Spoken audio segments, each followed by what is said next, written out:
Hello, everyone. Good morning on this Sunday morning. So it's 9th of April, and today we kick off with the RT99, the Race to 99 Percentile session, the first for 2023.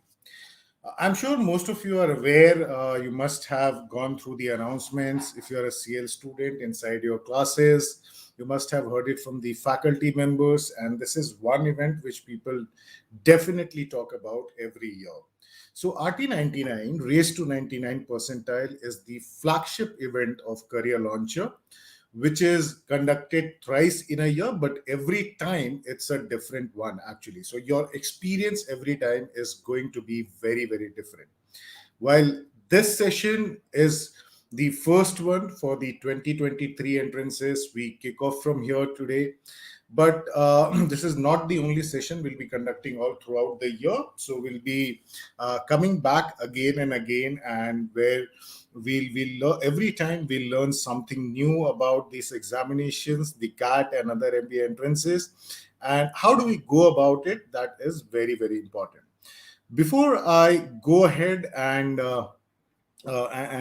talk about the sessions today, let me help you understand a couple of things. I think most people believe that RT99 is about solving questions, which is actually not the case. The objective is not about solving questions. The objective is much more than that.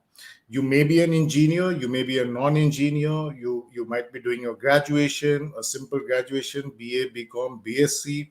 You could even be a lawyer or a doctor. So all profiles are there when we talk about these entrances, the MBA entrances. But then there are a lot of myths which are also there, which we are going to burst today actually during the course of this session with the experts. One of the myths I would like to talk about is most people believe that it is only engineers who crack the examination. And if you look at the number of people writing the CAT examination, it's dominant, engineering dominant actually, which is actually not the case. If you look at CAT 2022 itself, the number of non-engineers who appeared for the exam was almost double of the number of engineers.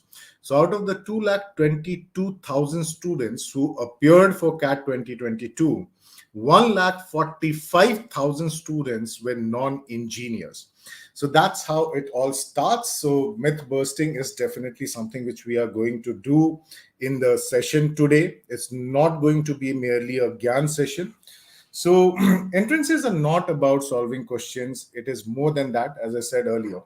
It is about choosing the right question. You know, when you write an examination, writing an entrance exam like CAT or an IFT or a ZAT is an art.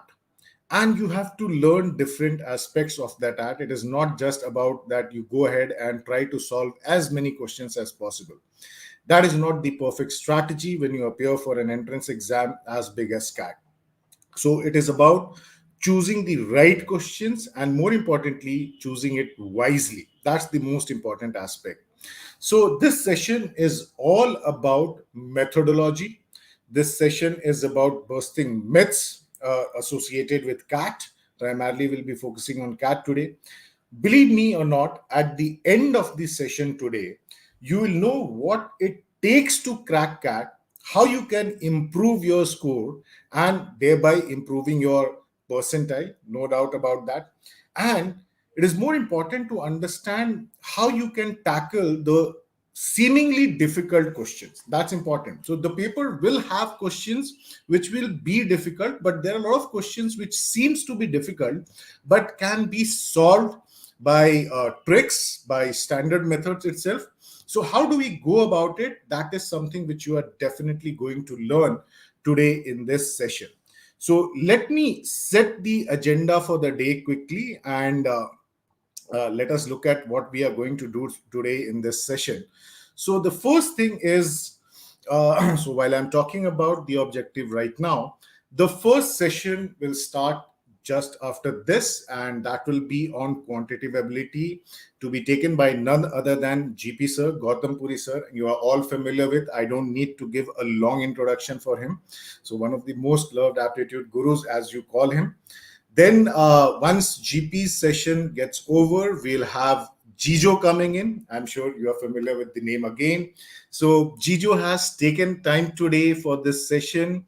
While it's an Easter celebration today, but he has gracefully taken out time today for the session. And Jijo will be taking you through the verbal ability and reading comprehension part.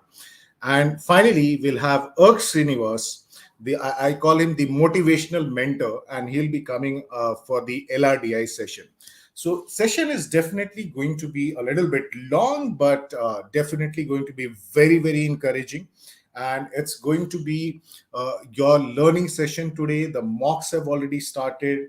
You have started writing the mocks, and most of you attended the analysis session, which was done by GP and Jijo earlier. But I'm sure your learning today is going to be very, very different.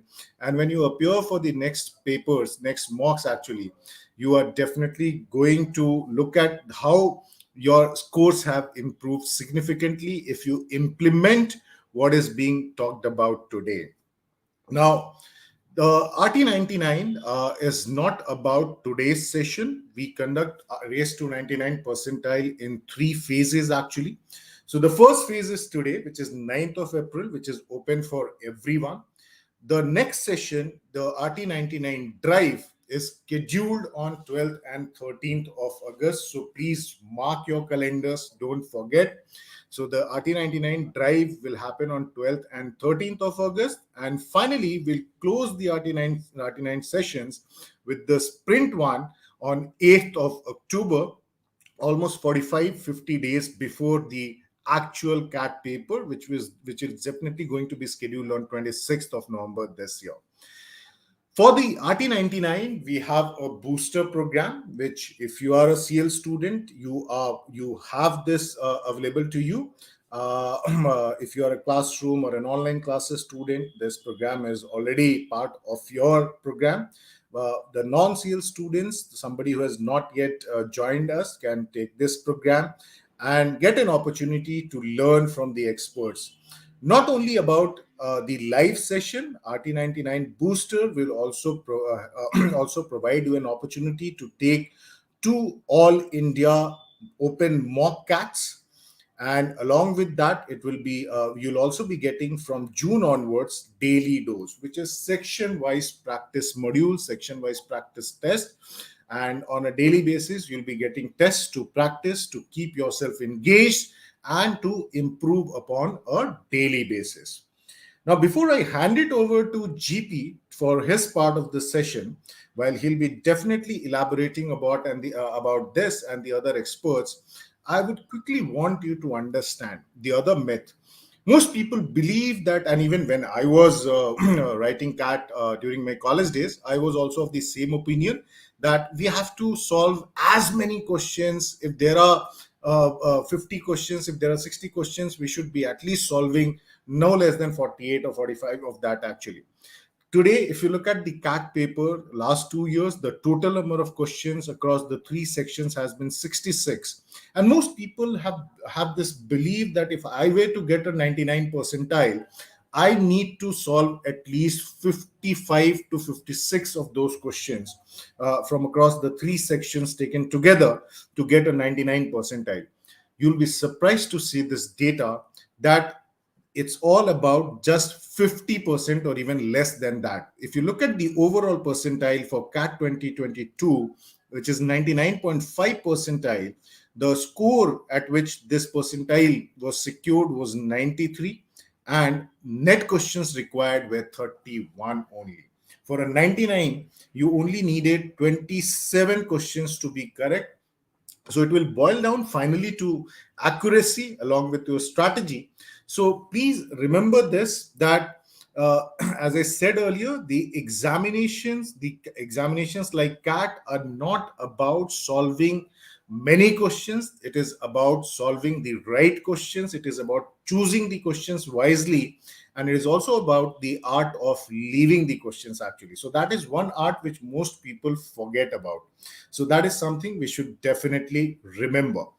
So without taking much time, I would now call upon GP sir to come live for his part of the session, which is about quantitative ability. And I would want each one of you to pay attention, and all your focus should be here. So if you are doing something else, please stop that, because this is going to be very, very important for you. So over to you, GP.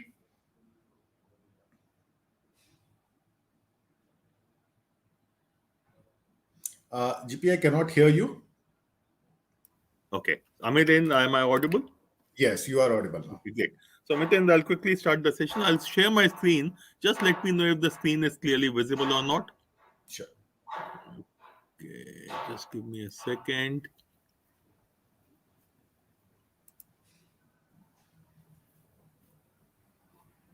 Okay.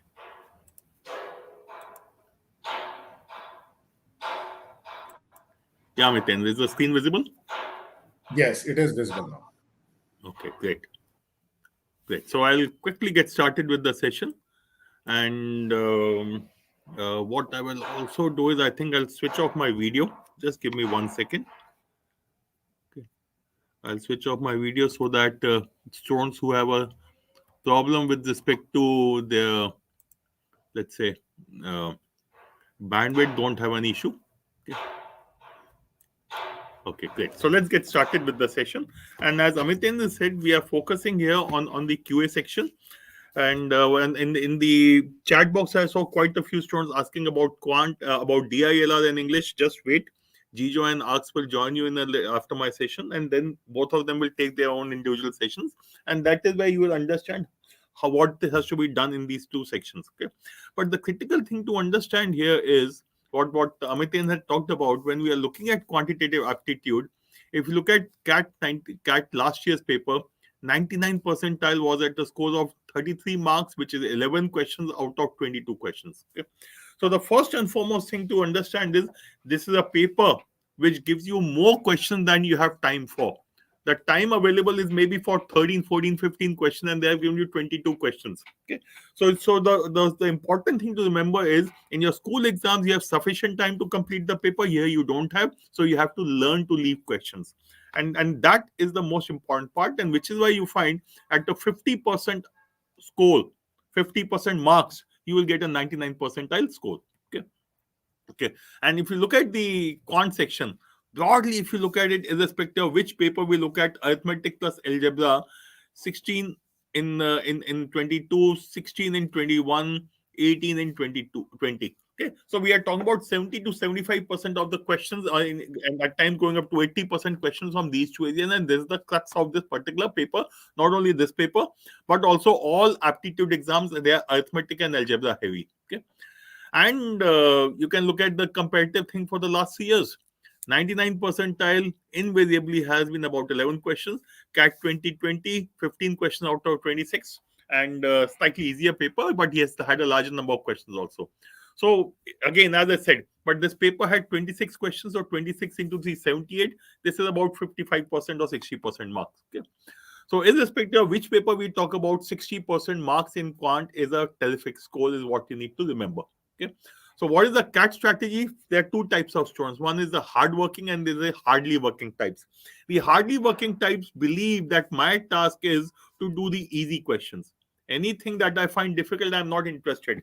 The hardly working type will also look at the choices and try to eliminate choices, because after all, in an MCQ question, there are 4 options. And if by some logic you're able to eliminate 3 options, the remaining option becomes the right answer.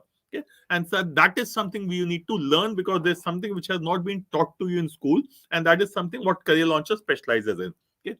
Quant strategy, the key thing to understand is insufficient time, and there's no marks for method, only the answer matters. It does not matter how you get the answer. Steps do not have any marks. So the strategy for quant has to also take into account that 99 percentile is at 50 to 60% marks. There are options given to us, and options are integral part of the question, and options give us information which will help us get to the correct answer. Okay.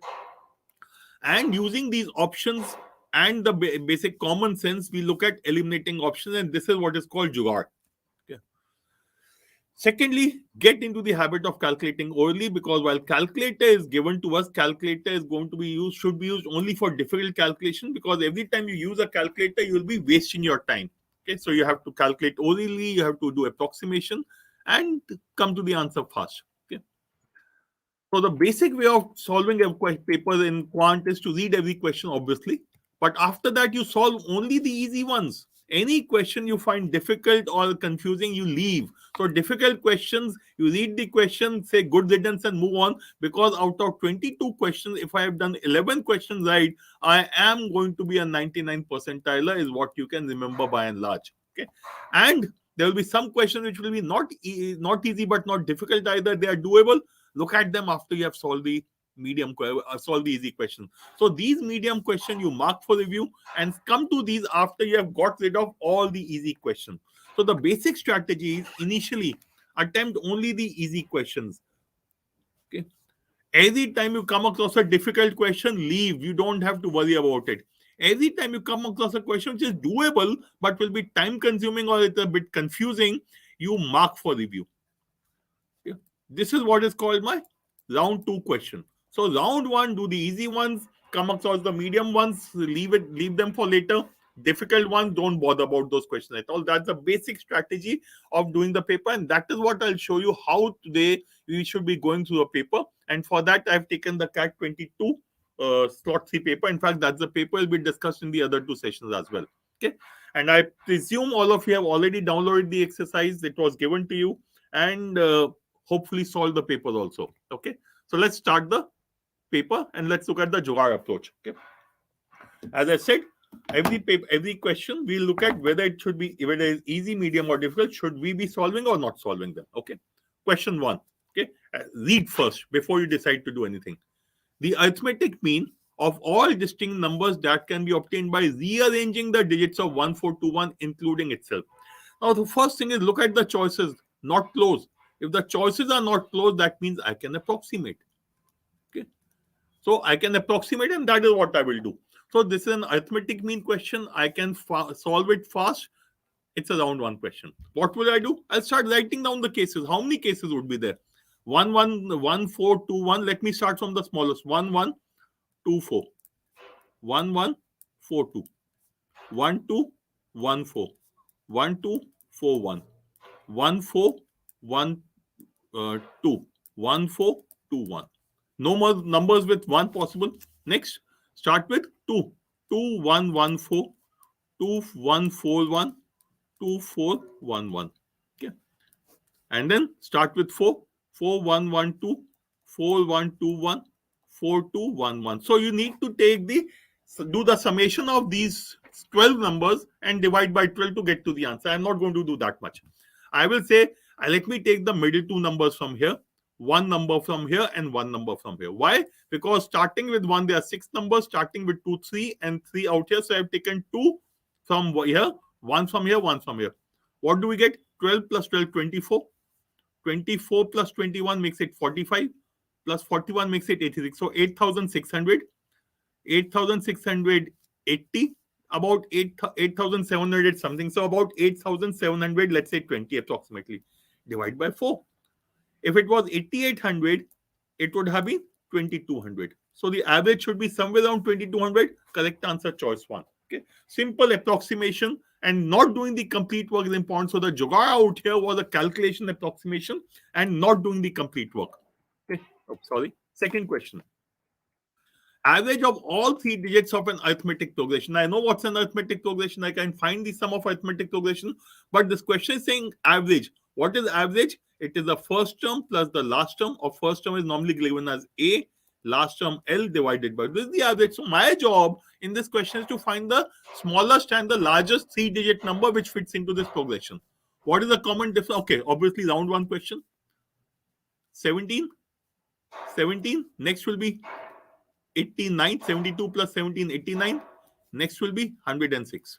So the smallest 3-digit number is going to be 106. So starting from 106, what should we do? We need to find the biggest term before 1000. So if you know the table of 17, 17 5s are 85. 17 5s are 85, so plus 850. So 850. So that because 850 will also be possible here. So 106 plus 850 makes it 956. Okay. 17 to the 34. So plus 34. That makes it 990. So 990, if you add another 17, it will become a 4-digit number. So the biggest term will be 990. This is what we need to do. So 990 plus 106 becomes 1096 divided by 2, 548. Now, the mistake in this question people make is they try calculating the sum of the terms and then dividing by 2. No, it is first term plus last term divided by 2. The number of terms don't matter. Okay. So the answer has to be 548. Another round one question. Question 3. Two ships are approaching a port along straight routes at constant speeds. Initially, the two ships and the port form an equilateral triangle with sides of length 24 kilometers.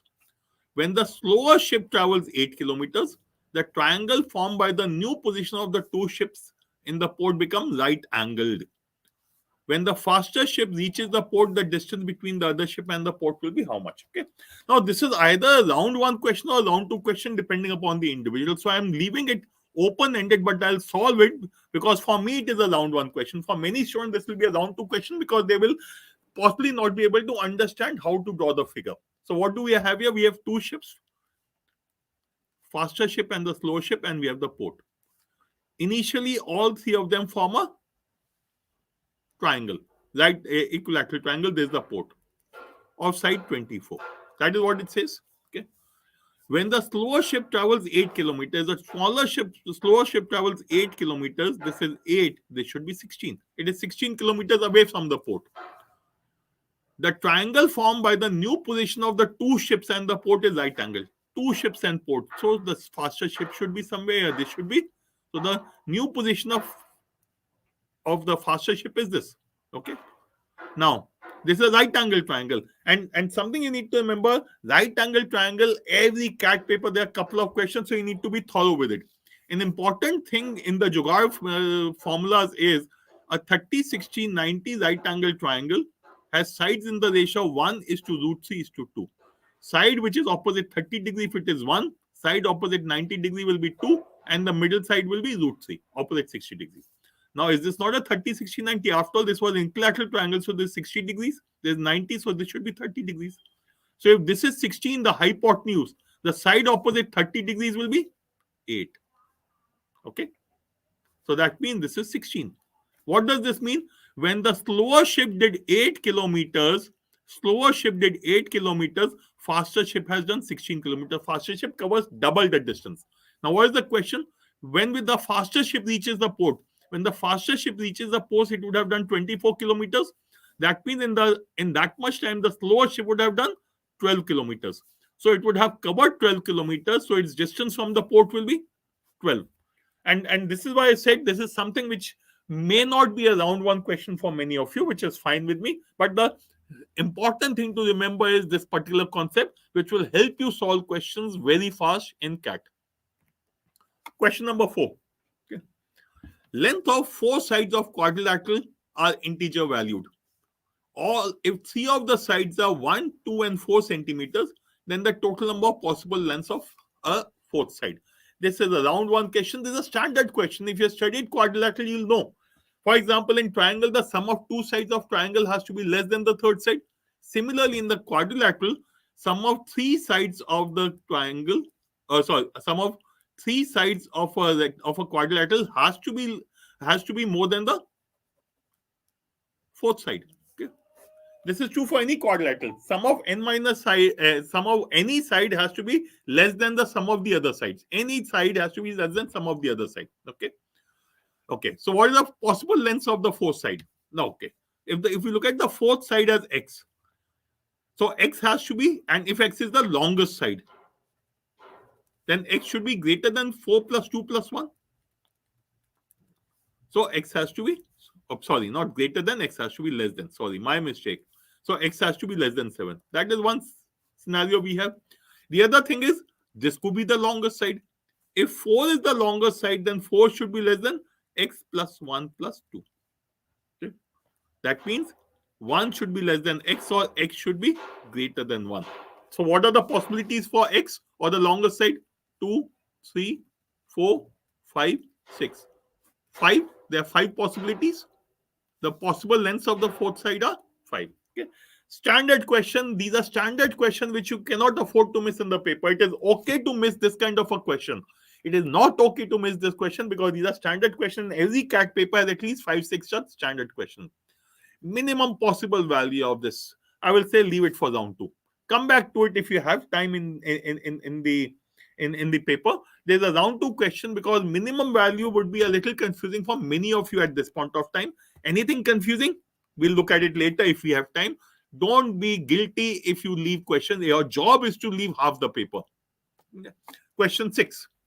School has less than 5,000 students, and if the students are divided equally into teams of 9 or 10 or 12 or 25 each, exactly 4 are always left out.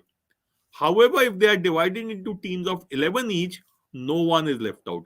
The maximum number of teams of 12 each that can be formed out of students in the school. Okay. Now, this is again a standard question. Standard CAT question, standard HCF, LCM question. These kind of questions, if you are preparing for CAT, you would have done multiple of them, and hence it's a straightforward round 1 question. The first thing would be, what is the LCM of 9, 10, 12, or 25? 9 is nothing but 3 square. 25 is 5 square. 12 is 3 into 4. 3 into 4 or 3 into 2 square. Okay. And 10 is again 2 into 5. So I don't need to worry about 10 because it is covered into 5 square and 12. So what should be my LCM? It should be 3 square into 2 square into 5 square. 25 into 400 into 3 into 900. So LCM is 900. That means 900 is a multiple of all these numbers. So if there are 900 students in the school, the question says there are 4 left out. So there cannot be 900. There has to be 4 more than 900. So the number of students will be 900k plus 4. Because now if it is divisible by any of these numbers, 9, 10, 12 or 25, 4 will be the remainder. So 4 students will be left out. Okay. But the question says, if you make it in groups of 11, not everyone is accommodated. So that means this number should be a multiple of 11 also. So let's make cases. 904, 1804, 2704. If I take k equal to 1, 2, 3, 4 will be 3604 and 4504. What is the condition? The number has to be a multiple of 11. When is the number multiple of 11? If the sum of odd place digits minus sum of even place digits.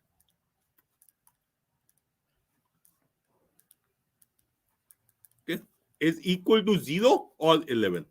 That is when it is. So what is the sum of odd place digit? 13, 0. So 13 minus 0 is 13, which is not a multiple of, which is neither 0 nor 11, so wrong. What about the second one? 1, 12. 12 minus 1, 11. Perfectly fine. But we need to check the others also because the question is asking for the maxima. 2 and 11 minus 2, 9. Wrong. 10 minus 3, 7. Wrong. 4 minus 9 or 9 minus 4, 5. Wrong. So there are 1804 students. What is the question saying? Maximum number of teams of 12 each. How many teams of 12 can you make out of 1804 students? 18 into 12 into 15 is 180. So 12 into 150. 4 will still be left out. Okay. So 150 teams of 12 each can be made, and that is the answer. Okay. But as I said, standard question, you cannot afford to miss a standard question in the paper. Okay. Question number 7. A glass contains 500 cc of milk. Cup contains 500 cc of water. From the glass, 150 cc of milk is transferred to the cup and mixed thoroughly. Next, 150 cc of the mixture is transferred to the cup, from the cup to the glass. Now, amount of water in glass is confusing. I'll come back to it later. If I have time, okay, if I have time, only then I will worry about it. This is a confusing question, but my default would be as I don't want to even in round to look at this question because it is very confusing. I will leave this question. For me, there's not a question I want to attempt in the paper unless I have done everything else. Okay, so there's a round 3 question for me. Okay. Question 8. Okay. Okay. Okay. The question says 3 plus 2 root 2 is a root of the equation, this one, and 4 plus 2 root 3 is the root of the equation, this particular equation, where a, b, c, and n are integers. Then the value of this. Okay. Now again, this is a round 1 or round 2 question depending upon how much time you want to spend. Okay. To me, by and large, I would say this is a round 1 question. Okay. Round 1 question, but for many students, this is likely to be a round 3 question for the simple reason it could be a little time consuming and you could end up wasting a lot of time trying to calculate, okay, this particular expression. Okay. But let's look at it quickly, for because I'm saying for me it is round 1, for most of you it is round 2, so I'm still solving it. If one root is 3 plus 2 root 2, the other root will be 3 minus 2 root 2. Similarly, in the second equation, one root is 4 plus 2 root 3, other will be 4 minus 2 root 3. Now, these two roots, what will the sum be? 6. And what are these of the form? And we need the product also. What will the product be? Product will be 3 square minus 2 root 2 square. It is a plus b into a minus b, so it should be a square minus b square. 9 minus 8 equal to 1. So what does this equation? This equation is effectively nothing but x square and sum of x square minus sum of root 6, so minus 6x plus 1 equal to 0. Similarly, when I look at this second set of roots, the sum will be 4 plus 4, 8. Product will be 4 square minus 2 root 3 whole square. 16 minus 4 into 3, 12. So 4. Product is equal to 4. So what does this equation become? Again, this becomes y square minus sum of root 6, which is 8x, 8y, sorry, plus product of roots equal to 0. So we have got all the values. As per the question, what is value of b by m? B by m is minus 6 by minus 8. What is c? C is equal to 1. 2b?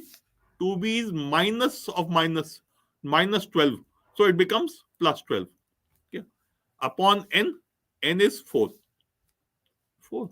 What is this? 3 by 4 plus 13 by 4, which is equal to 16 by 4. The correct answer is 4. So as you can see, it can be a bit time consuming. So if you decide to leave this question for round 2, I don't have an issue at all.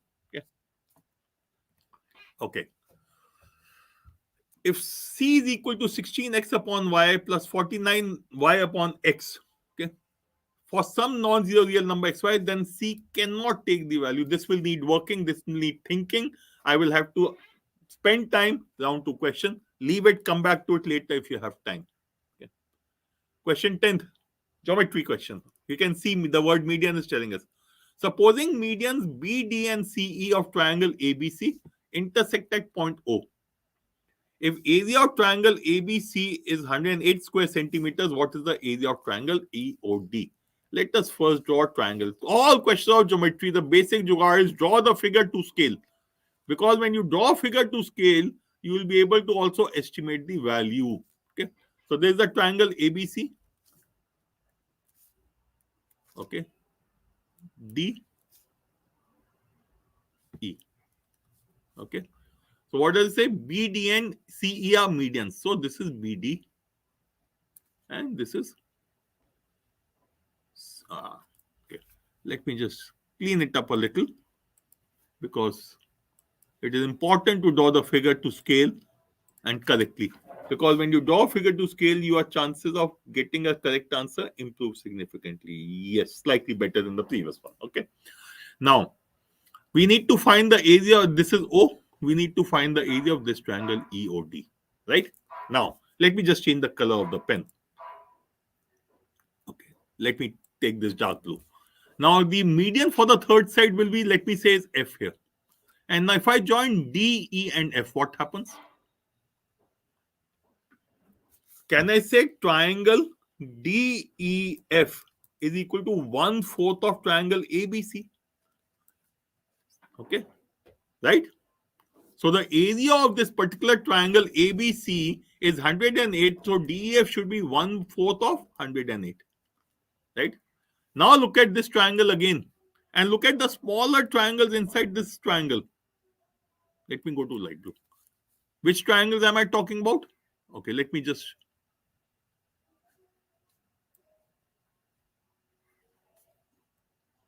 Yeah. Please look at EOD, FOD, and FOE, which means this triangle, and this triangle. Are the three not equal?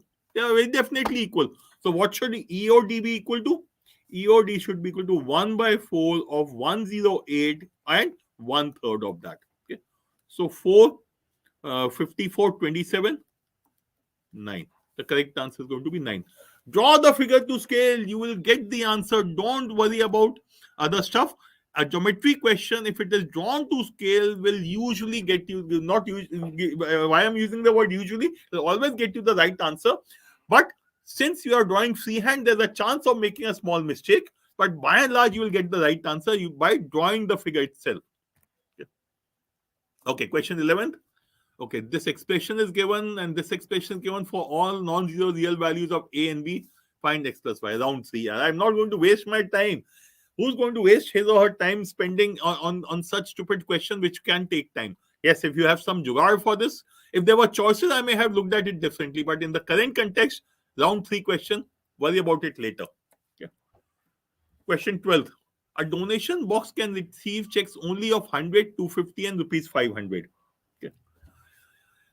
On a good day, a donation box was found to contain exactly 100 checks amounting to a sum of 15,250. Then the maximum possible number of checks of rupees 500 that the donation box may have contained. Okay. I will straight away say not a round 1 question. Yes, doable, will be time consuming. I could consider it in round 2. But at the end of round 2, why am I saying that? There, look at the variables involved. There are 3 kinds of checks: 100 rupees, 250 rupees, and 500 rupees. Let me say there are X checks of 100 rupees, Y of 250, and Z of. So, first condition I have is X plus Y plus Z equal to 100. Second, it says is 100 into X plus 250 into Y plus 500 into Z is equal to 15,250.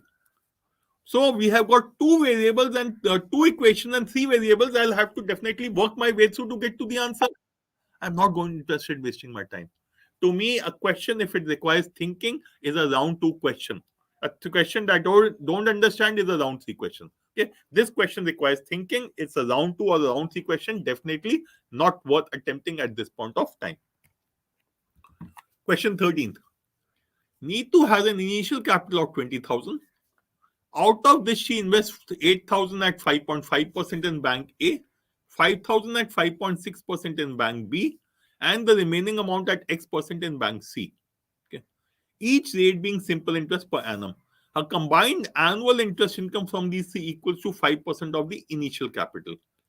If she had invested her entire initial capital in Bank C alone, then her annual interest income would have been how much? Round 1. Yes, simple interest, compound interest is round 1 question. Simple calculations are required here. Okay.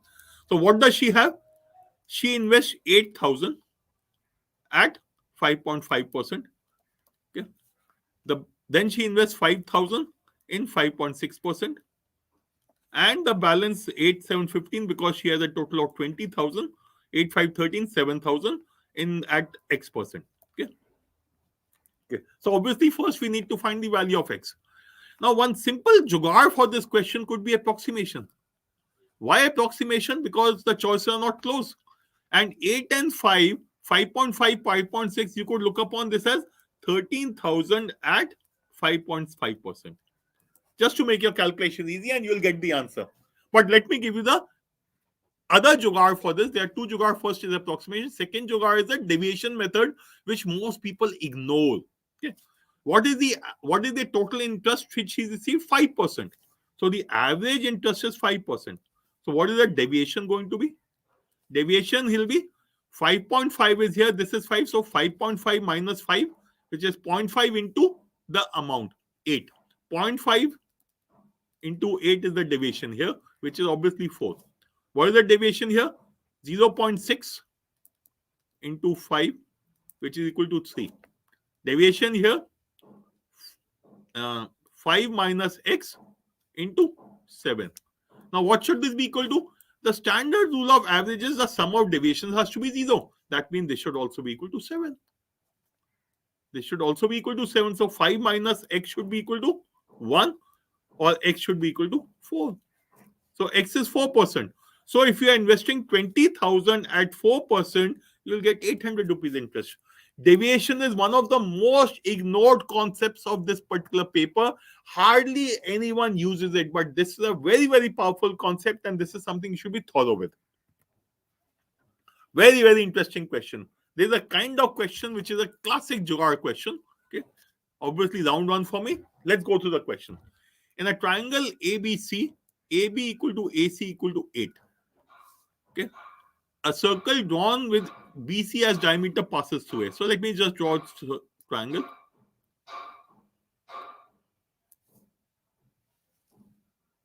Okay, so this is A, B, C, 8. Okay. A circle is drawn with BC as the diameter. So BC has to be the diameter. Okay.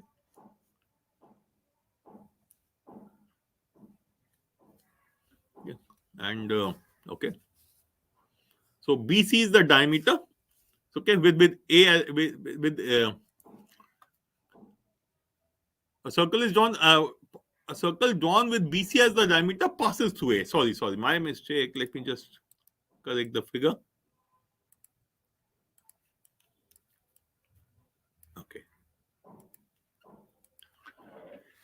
Okay. A circle is drawn with BC as the diameter. Okay, and passes through 8. So if BC is the diameter, this is the circle. That means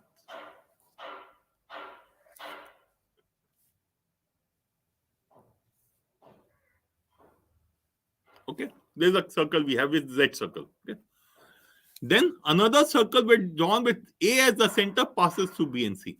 Circle with A as the center passes through B and C. Let me change the color. Okay, yeah. So if we have a A as a center, this has a center passing through B and C.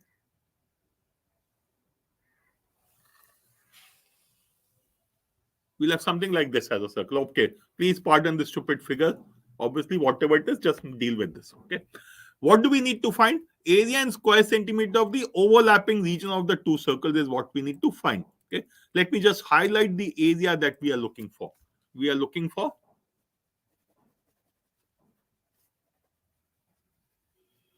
this particular area. Right? Yeah. Okay. Now, can I say this particular region, the highlighted region, my answer should be less than the area of the red circle and more than the area of red circle divided by 2. That means it is more than the red semicircle and less than the red circle. What is this?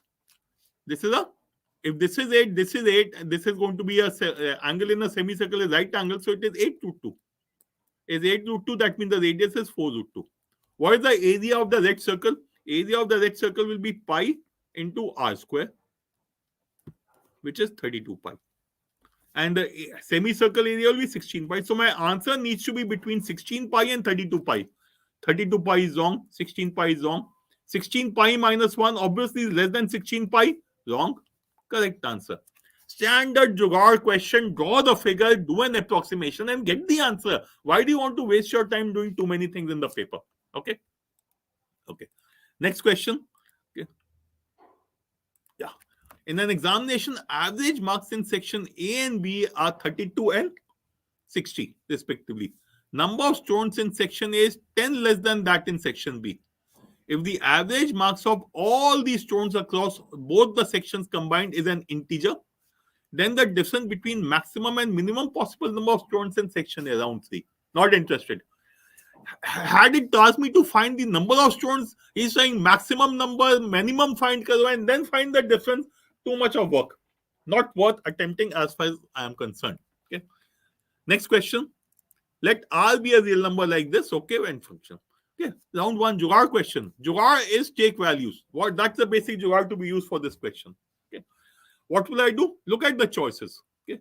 choice says x equal to r, less than r, greater than r, all those things are here. So let me take values of x and y. We want this relationship to hold, f of x and f of fx.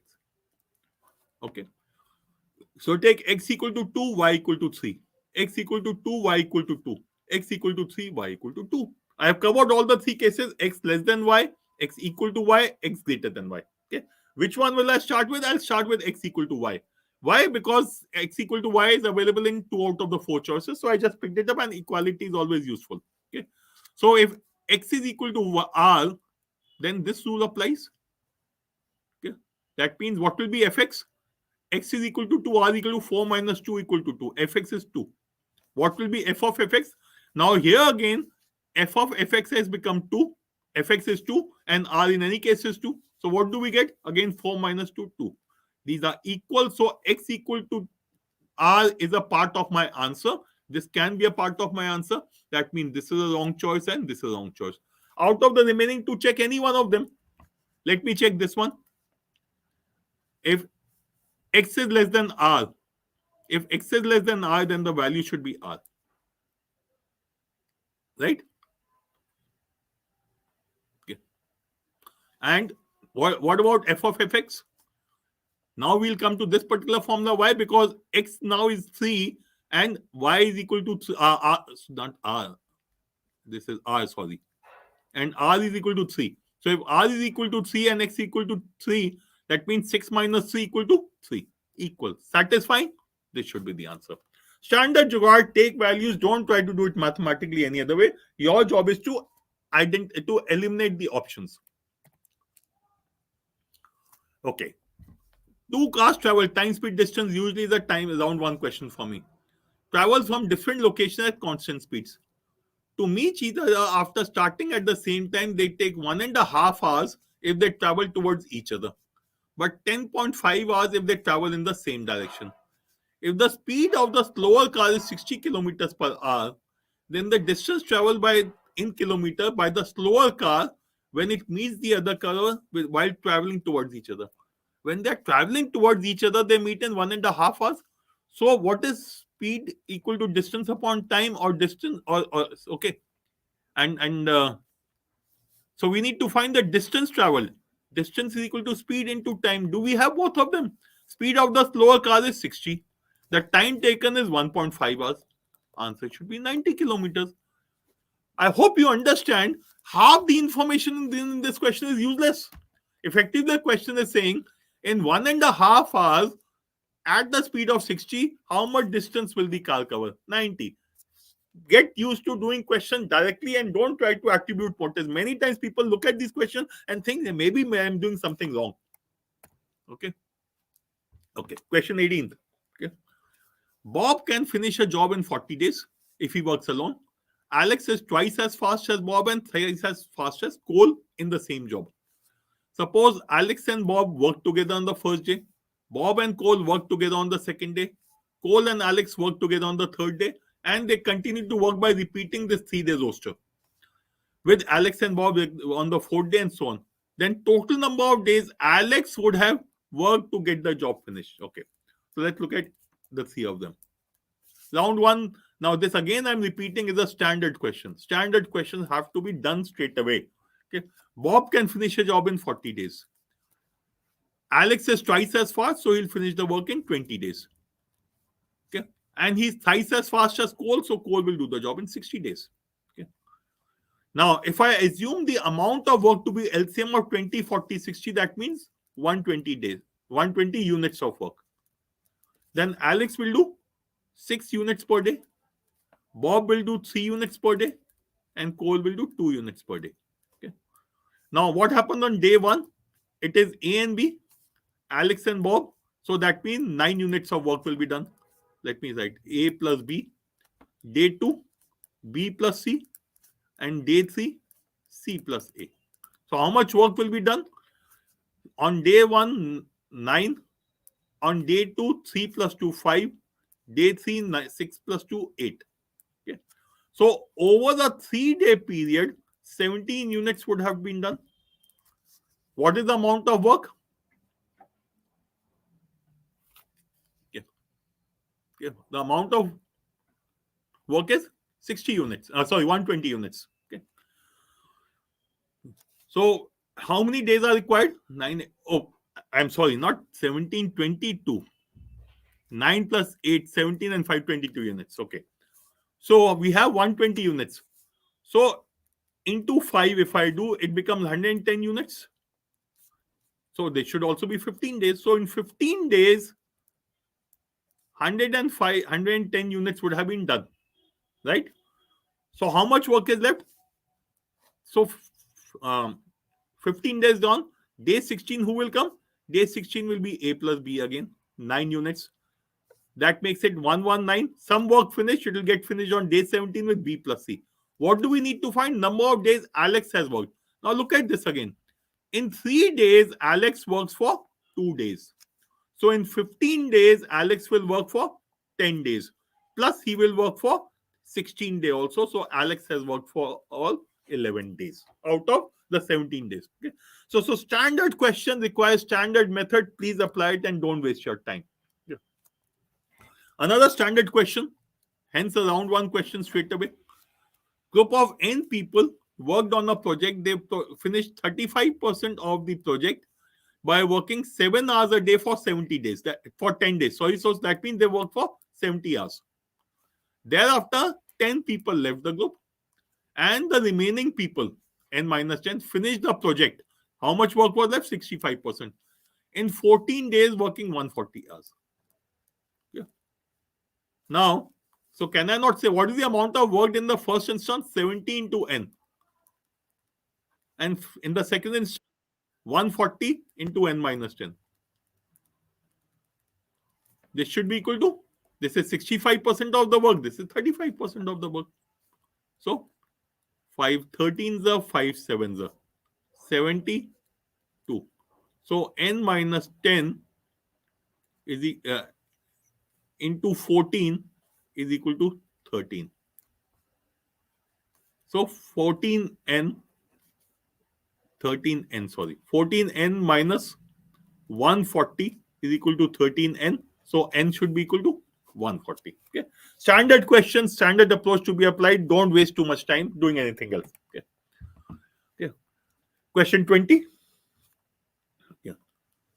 Supposing k is any integer such that equation has no real roots, and this equation has two distinct real roots. Number of possible values of k, round 2. It will take time. What will I need to do? Discriminant, it has got no real roots, so discriminant should be less than 0. This has got two distinct roots, so discriminant should be greater than 0. Based on both of them, I have to solve and get the answer. I'll come back and do it in round 2 if I have time. So I'll not worry about it right now. Okay. 21. Modi takes 30 seconds to finish riding an escalator, and that's a problem. The moment many students see escalator, they panic and leave it. But let's go through it. If he walks at his normal speed in the same direction, 20 seconds if he's riding the to finish riding the escalator, if he walks twice the normal speed in the same direction.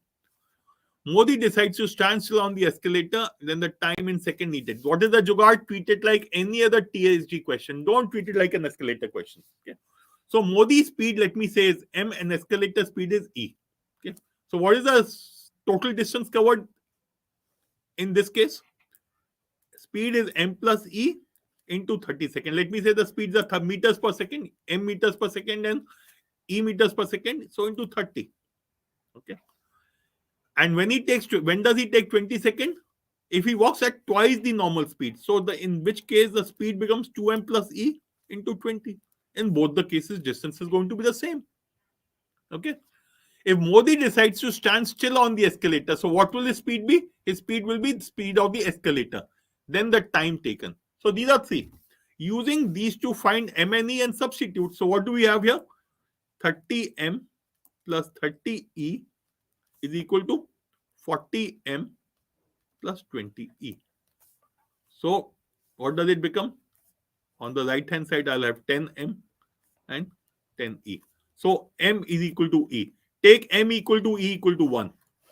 If m is equal to e equal to 1, what is the distance going to be? So I can say m plus e into 30 is equal to e into t. I have taken n plus e equal to 1. So this becomes 60 is equal to t. So the answer should be 60. Simple time speed distance question. Because it is escalator, people panic.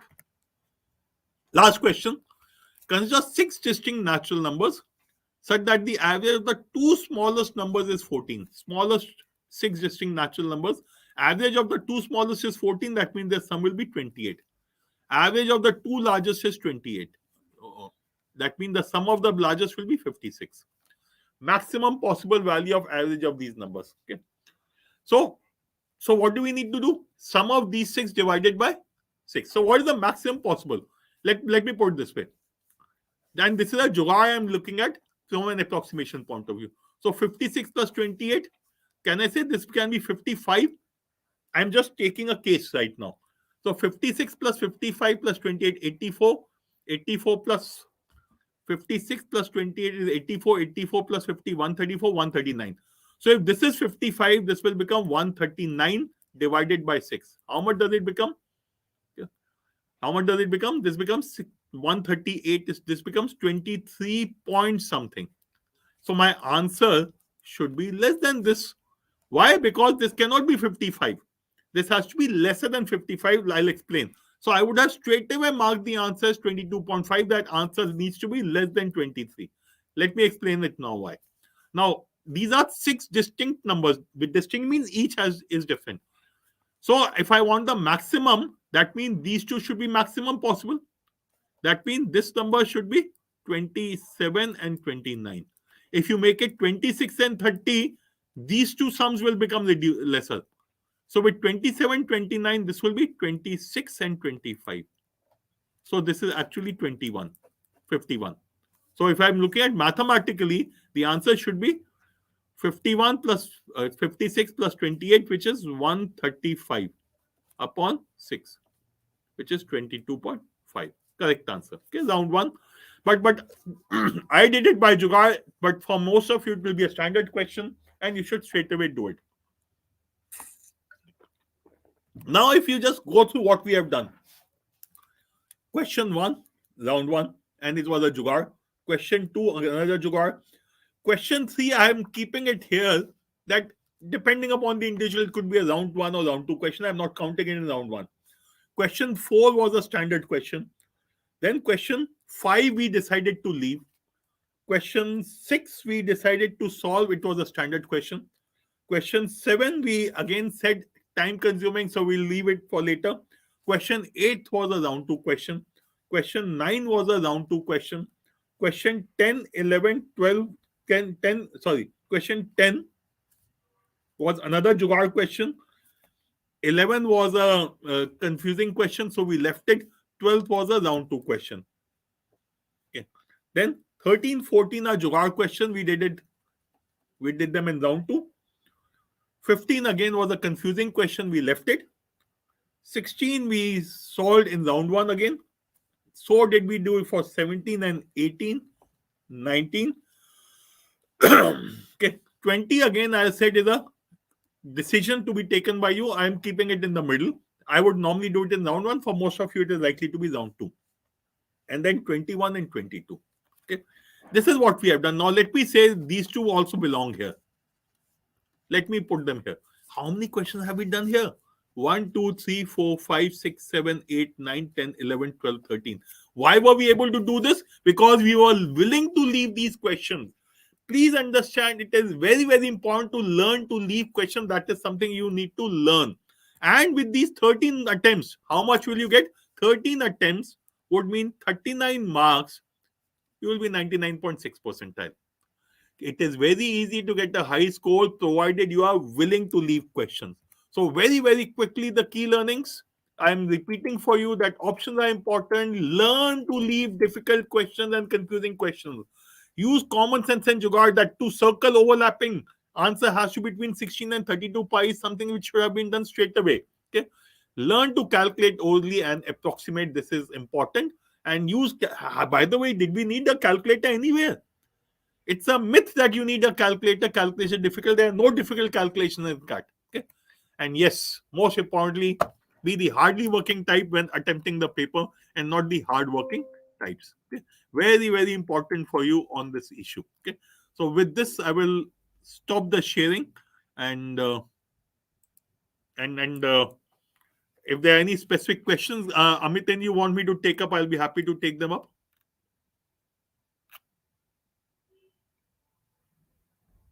Okay. So if there are no more questions, I will close my session. I'll hand it over back to Amitendra and Jijo. Okay. Back to you, Amitendra.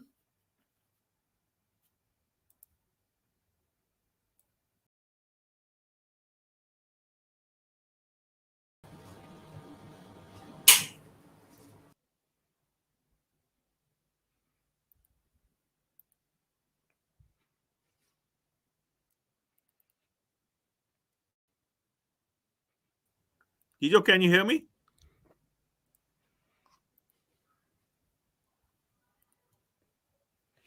Hi, GP. Yeah. Okay. Great. So you are there. Okay. It's exactly 12. I was worried that I'm taking a little more time and I might eat it into your time. Okay. Yeah. So so so how to use? Okay. I don't see So any yeah, questions pertaining to what I've done. So I think, okay, guys, my email ID is gp@careerlauncher.com. If there are any issues, feel free to connect with me offline to have your doubts cleared, because I can't see any questions here. Okay. Yeah. So Jijo, over to you. thank you. And I think I need help. Someone to share my screen. So I've already uploaded. Thank you so much. Okay. Hi. Hello, everyone. Where are you? Rajesh, Mohini. I can see some names. Hopefully, I'll also hear some hi. Hello. I hope that you made sense from the session the GP is taking. So this is, I would say, slightly early in your stage of preparation. Some of the things that was going on today, you might be wondering, how can I do it? You have a lot of time, but you keep these things in mind. Then what is going to happen is that you later on you will be able to implement them. So where are Hi, good afternoon. So there are a lot many people, me, Makshi, Ajay, Rahul. So basically, what is going to happen is once I start the session, I'll not be able to see your comment. So I'll keep on. Hopefully, I'll take the session at a particular pace, which will be comfortable to all of you. And then we should be able to manage. And since there is a reading comprehension, I'm hoping that you're using a laptop to watch this session, because the font size are going to be small. So don't grip. So let's get this started. So I'm going to start with my session now. And I've got about till 1, and GP exactly stopped at 12. So I'll try and stop at 12:55 or so. Okay, so there are 3 things I wanted to do in this session. One is try and talk about the game plan for VARC. What is a plan of action? Secondly, we'll move into reading comprehension. What I'll do with reading comprehension is I'll first give you certain insights about reading comprehension. What is that you're going to get in the CAT? What are the challenges that CAT is going to throw at you? And then we will look at one RC passage, just to look at what are the strategies that I need to implement.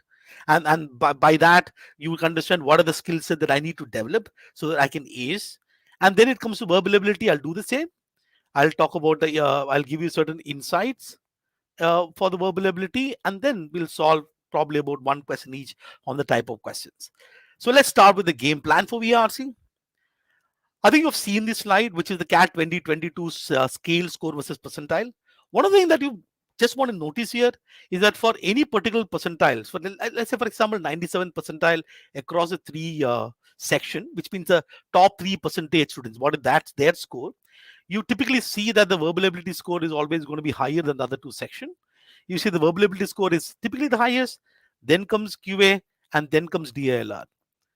Right. So what that means is that this may, I'm sure that you as a person may get a score of score higher in quant than VRC. I'm not talking about that. I'm talking in general.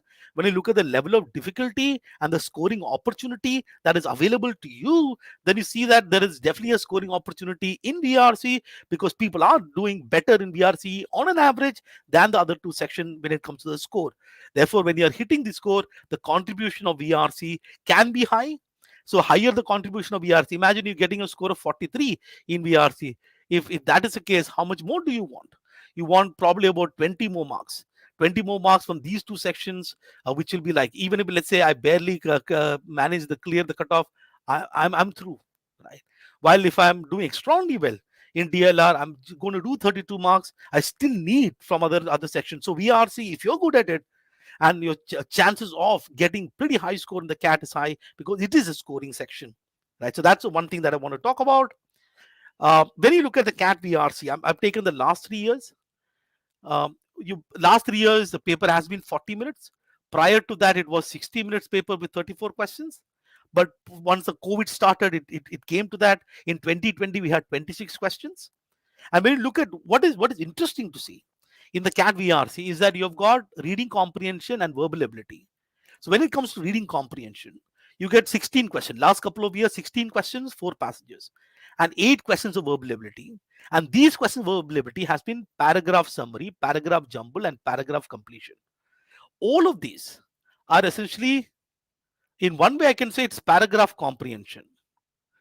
CAT is not directly testing vocabulary. CAT is not testing grammar. Of course, one could say that vocabulary might be needed to understand reading comprehension, but there is no direct test of vocabulary. One news that I heard recently when it comes to GMAT. GMAT had these 3 type of questions. I hope you know about graduate management admission test, GMAT. So they had reading comprehension, critical reasoning, which are paragraph comprehension, and they had sentence correction, which is grammar. They used to be. Now the GMAT has changed and removed grammar, and the paper has now become completely comprehension based. So from CAT 2015 to CAT 2022, the type of question has been exactly the same. RC followed by 3 types of verbal ability question: paragraph summary, paragraph jumble, and there used to be this odd sentence question. 5 sentences were given, 4 belong to a paragraph, 1 doesn't.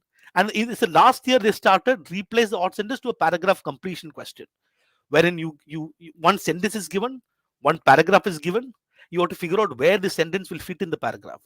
So irrespective whether it is odd sentence paragraph completion question, it's a comprehension paper.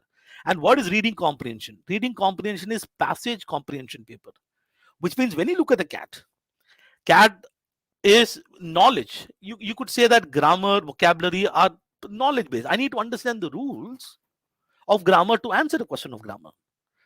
Vocabulary based question, I need to have certain knowledge of the words to answer the question.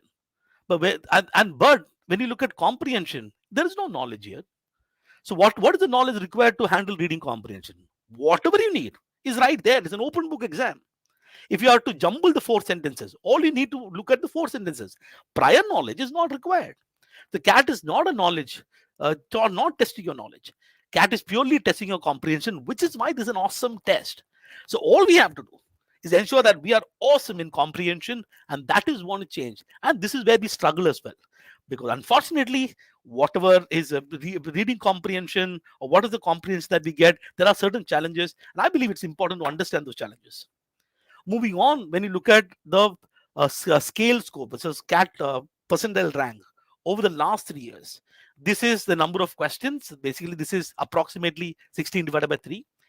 You look at, so you typically see that the CAT 2022 scores have been slightly lower than the other 2 years. So that means that the CAT 2022 has been relatively slightly more difficult.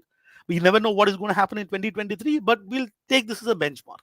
So if I'm getting a score very close to my 40s overall, I'm going to hit the very high percentile. And if I'm around my 30s, I'm probably going to hit this percentile. Most of the colleges has got cutoff. Every college has got this preliminary screening, the percentile cutoff. Some of the colleges has 75 percentile cutoff, minimum cutoff for each section. Some has 80. IIM Lucknow has 85 percentile. So this is probably the bare minimum that you want to need, at least for IIM to start calling you. So that's about 20. And then you're 30, which means we're looking at something like getting about 11, 13 or 14, 11, 12 questions out of the 22 questions. Again, we are coming back to the same logic of 50%, 60%. GP said that. So if you're able to get 50% of the score, 60% of the score, that is good enough. Yeah. Now, let's just focus on CAT 2022. And let's assume that we want to get here. I'm just taking a number. You obviously would want to get more. I'm just taking a number of 97 percentile. I want to get there. And there are these total 24 questions. Let's think about a few scenarios. How do I get the 11 questions net correct? I'm going to make some mistakes. Okay, it's not that, unlike maths at least that your accuracy would be slightly higher, because we 2 plus 2 is equal to 4. English is, you bound to make certain mistakes. So this is net correct. It's not like I can just solve 11 questions and expect every 11 question to be correct. I have to solve slightly more. So one thing is, some may decide that I'm not going to touch verbal ability at all. I want to get everything from reading comprehension, which means I want all the 11 from reading comprehension. What that means is that 11, which means I probably will have to attempt all the 16 questions, probably get 12 questions correct and 4 questions wrong. Okay, that will probably end up a score of 32. 36 minus 4, 32, yeah. And what that means, therefore, is for me to achieve this, 12 divided by 16, that's I need to have a 75% accuracy. Oh, all right, that's a what if I get 4 from here, 4 questions out of the 8 questions from verbal ability. Then what do I need? I only need about net 7 from reading comprehension. What if I'm super strong? I got 8 out of the 8, 6 out of the 8 questions correct from verbal ability. I just need 5 more. What that means is that one of the problems that I've seen in the VR section is that we only bother about reading comprehension. We forget that verbal ability exists. I can watch at this point in time. Some of you have been preparing, let's say, for 2 to 3 months. I can sit there and say your only concern is reading comprehension. I think that you probably would have forgotten that verbal ability exists. I don't know how many of you at this point in time has got at least some idea in terms of how to deal with paragraph jumble questions. I've seen paragraph jumble question. I've looked at paragraph jumble question. There's been 2 months time, and this is important. Therefore, one of the things that I want to discuss, and it's kind of important, right? One of the things that I want to discuss is what is going to be my overall game plan. Now, let's look at this, right? We are given 40 minutes, and I definitely want to look at these 8 questions. So there is the VA, there are 8 questions. RC, there are 16 questions, but there are 4 passages. Okay. For the sake of understanding, let's say that probably each of these VA question takes about 1.5 minutes per question, which means that I'm looking at probably spending about 12 minutes, 10 minutes here with in the VA. And I have about 28 minutes to 30 minutes with respect to RC. How many RC should I do? Should I look at all 3 RC? Should I look at 4 RC? Should I look at 2 RCs? At this point in time, there will be, most of you are already thinking that I'm just going to do 3 RCs, 4 RCs. Let's see the consequence. I have created 4 scenarios. Scenario 1, Scenario 2, Scenario 3, and Scenario 4. Scenario number 1 are those saying, CAT has given me 24 questions. I'm going to look at all the 24 questions. I will do all the 4 RCs, all the 8 V8 questions. And if I've looked at 2% accuracy level, 75% accuracy and 50% accuracy. If I'm able to get 75% accuracy, I'm going to hit a score of 48, 99.9 percentile. Oh, hero. And on my bad day, if I'm hitting 50% accuracy, I still get a score of 24. Not bad. I'm still hitting 93. But mind you, I cannot say that just because of this, I'm going to look at all the 24 questions. Because if you're at about 50% accuracy, sometimes you'll also hit 40% accuracy. 40% of the question correct, 60% of the question wrong. If you're going to hit 40% accuracy, then what is going to happen? I believe that you'll probably get about 10 questions correct and 14 questions wrong. 10 questions correct, 30 marks, minus 14. That I think is 16 marks. Just because accuracy reduced a bit, 16 marks, you're going to pull you to about the 75th percentile. Right? So if you are at this point in time, thinking about here, you are thinking that I also need, I'm not going to blindly look at all the 24 questions. I still need to ensure that I'm solving the test purposefully and reaching it here. Right? And this requires what? We looked at this. I've got this 28 minutes for this 4 RC. I'm going to look at all the 4 RCs, which means here I'm actually looking at 7 minutes per RC. Oh, 1 reading comprehension passage in 7 minutes. Already you're going, what? I take 7 minutes to read the passage. Sir, what the hell are you talking? All right. But if you are someone who are looking at pretty high percentile in the CAT, then you have to work towards it at least. I'm not saying you have to work towards it till the very end. Then the category number 2 is 3 RC plus VA. Somebody is given, CAT is like, I really like you. I really want you to join IIM. What I'm going to do is I'm going to give you 4 RC passage, 8 VA question. Please solve all this and come. And you're like, nah, I don't need your RC and all. 1 RC you keep. I will not even look at it. I don't need. You are giving me 20 for question. I don't need it. I only need 20 questions. Okay. Possible. Some of you are like that. In that case, if you hit 75% accuracy, 40 score, you're probably hitting 99 percentile. And at 50% accuracy, 20 score, you hit 85 percentile. And here, if you're able to hit 40% accuracy, if accuracy is low, then you probably get 8 questions correct and 12 questions wrong. And this will be what? 24 minus 12. You'll get 12 marks, which will get you to about 60 percentile. So, but most of you would be here. You're basically assuming that I can get it right. If you're able to hit high accuracy, 7 minutes per RC is too much. 28 minutes for 3 RCs, that will give me about 9 minutes per RC on an average. And from here to here, if you want to have a journey, you have to figure out at this point in time how I'm going to save that 2 minutes per RC, where I'm going to save to reach that level. And then you have these 2 scenarios where I'm going to chuck out 2 RCs completely. These are cases where people take about 14 minutes, 15 minutes per RC. They're probably reading the RC once or twice, where every single question coming back. This is crazy. Or may say, I'm only going to look at 4 RCs. I'm net only going to look at 16 questions. At best, at 75% accuracy, I'm hitting the 97th percentile. And 50% accuracy, I'm going to hit here. So let's say if you actually have a 75% accuracy, why don't you solve 1 more RC passage? Just doesn't make any sense. And this is another crazy idea. Here, let's compare the set number 4 with set number 2.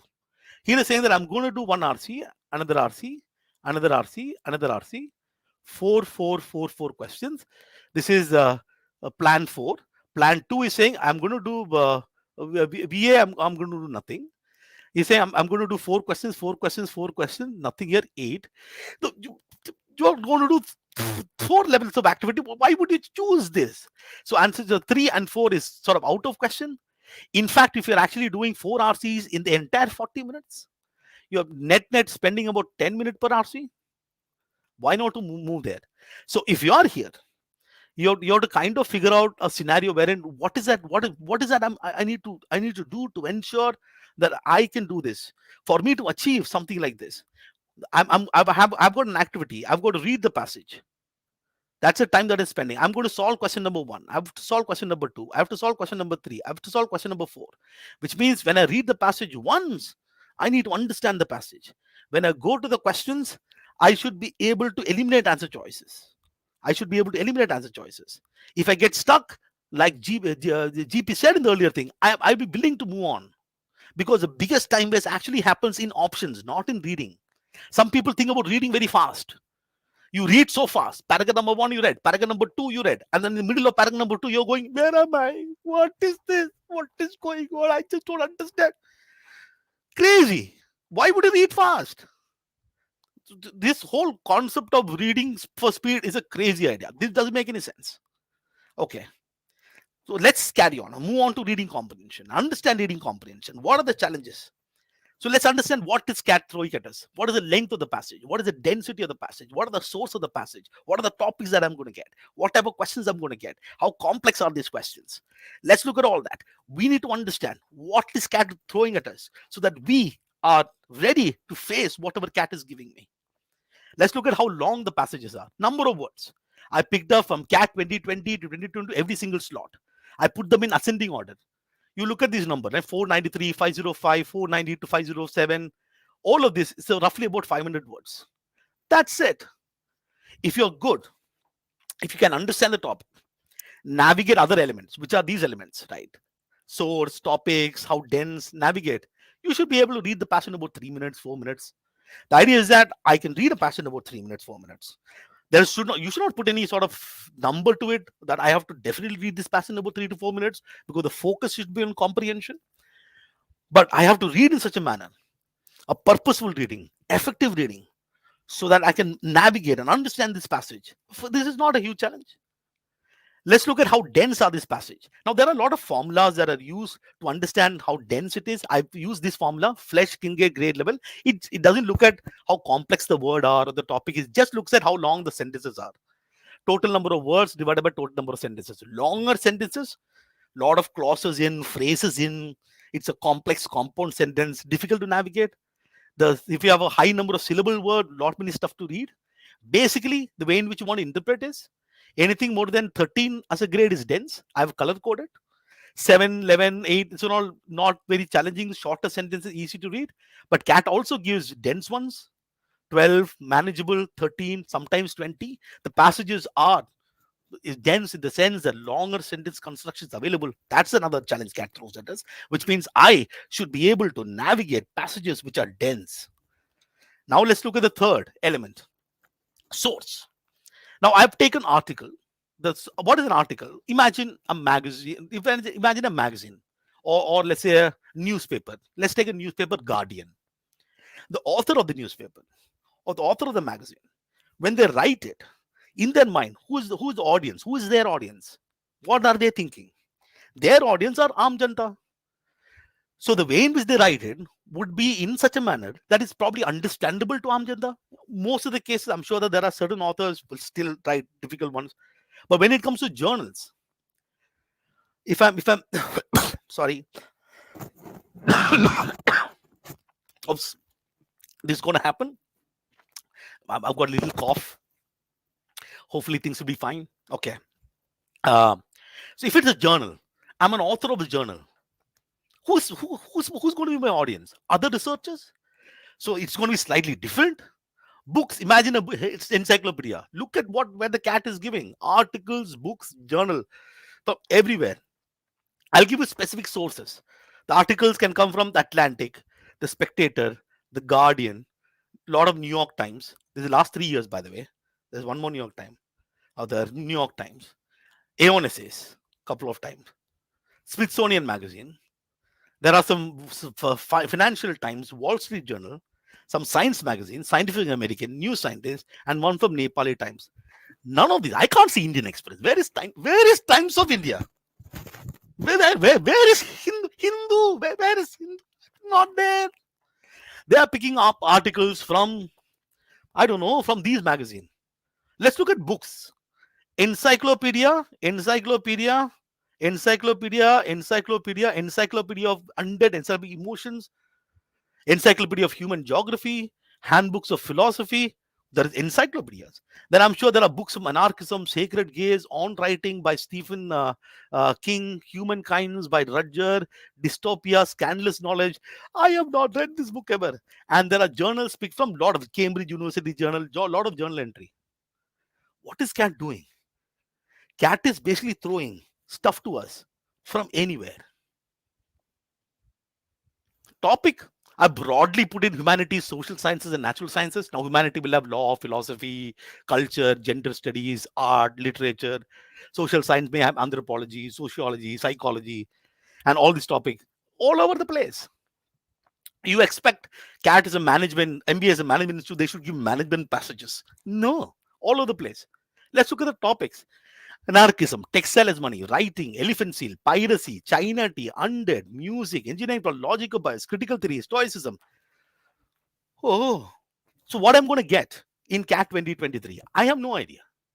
It could be from some source on some topic. So what I'm expected, I am definitely going to read something that I've never read before in my life, which is going to be dense, 500 word stuff, and I should be comfortable dealing with it. I don't care what you're giving. Bring it on. Throw it to me. Epistemology, give it to me. What ethnographic studies, give it to me. Post-humanism, give it to me. I will handle. Whatever is a topic that is given to me, I'll have to handle without having prior knowledge on any of these topics. How much? Because it could be from anywhere. Let's, for example, look at questions. I've broadly classified questions into 3 categories. Global, local, interpretation. Let me explain. These are my terms, okay? Global questions are big idea questions. Which of the following best describe what the passage is about? You read the passage, what did the passage tell you? Which is the main argument of the 4th paragraph? What is there in the 4th paragraph? Tell me. What is the essence of the passage? Tell me the keyword of the passage, broad understanding. Local question. Go hunt and find out. In the first paragraph, what are the two characterization mentioned? Which of the following statement is not true? This is what we like. We want to go hunt. And then you have interpretation questions. Go one step beyond. Oh, there is a quote that is made in the passage. Tell me what is explained. You tell me what does the quote mean. Achha, you read the author passage. Author had some opinion. You tell me what the author will approve now. Tell me what are the inferences here. Achha, I'm going to give you 4 answer choices. Tell me which one of the following will attack the author. Author's view, not the author. Which of the following will support the author. Okay, author gave this example. Why did the author give this example? So obviously, naturally, I cannot do surface reading. Whatever is a challenge that is given me, I can't do surface reading. And I understand these interpretation questions. Now, what is the percentage of questions that CAT is actually giving us? Look at this interpretation. Oh, CAT is giving interpretation questions. So anyone has any doubt that should I read passage first or question first? What is the point in reading questions first? What will happen? The question, what the author will approve? What are you going to do? Because I will always want to read the passage first, because I have to be consistent. I should have a consistent style of reading. Every single passage that I read, I read in the same fashion. If I'm taking notes, I'm taking notes in every single passage. If I'm not taking notes, I take notes every single passage. There is a certain habit that I have, the way in which I'm going to do every single passage consistently, which means I don't want to get bogged down or my questions to decide how I'm going to read the passage. No, I have a consistent. I will read the passage first, always, because I want to be a rock star reader. Now let's get to how to handle this. 7 minutes or 9 minutes. First of all, don't have any target. I have to finish reading the passage in 4 minutes. I have to read the passage in 3 minutes. Never have the target. How to do 7 minutes? Sir, I need 1 minute per question. I need 3 minutes here. So I'll read the passage in 3 minutes. No. I think the second thing, no, I'm going to read the passage always at the pace of my comprehension. I'm not going to read it fast.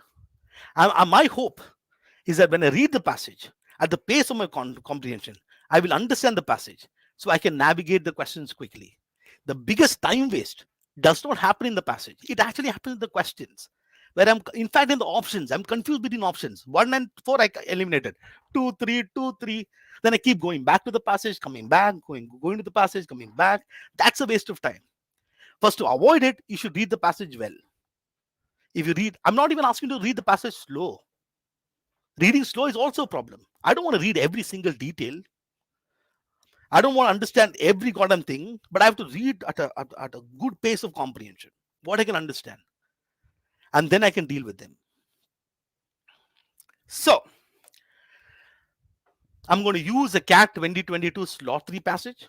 This is a passage taken from this book to implement certain things or help you understand what is the kind of strategy that I believe that you should have, and which you consistently apply every single time, so that you will slowly develop the skills. If you keep on changing your reading style, it is not going to work. It's a skill.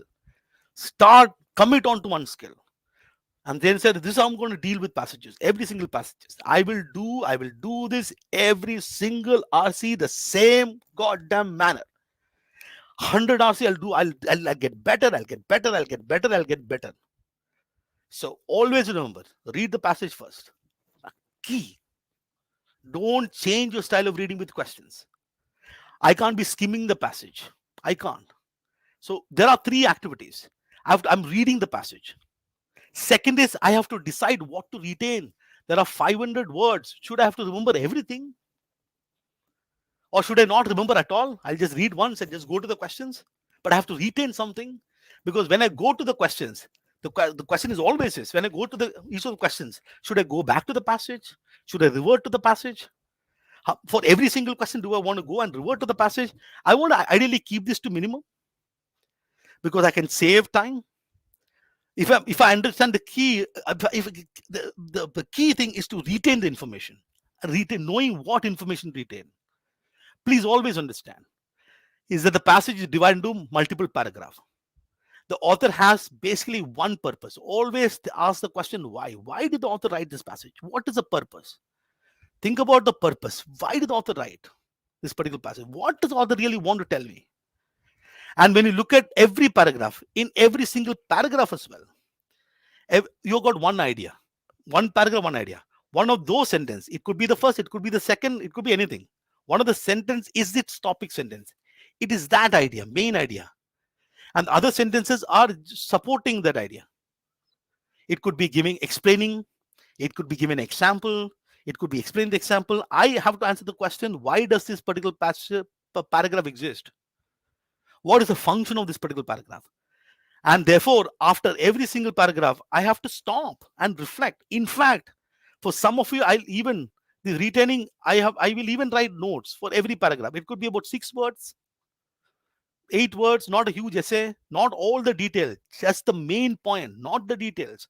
I should know which detail, which are the details focus on. I go to the second paragraph. I understand its why. Then automatically I can actually see the connection happening from the previous one. Okay, I go to the third paragraph. I understand why the third paragraph exists. What is the main point of the third paragraph? When I say main point, you're not saying introduction to the concept. No. Specifically, I'll explain. Right? I'll explain. And then you go to the next one. I will understand that point of that particular paragraph. And I'll go to the last one. I'll understand the point of that particular paragraph.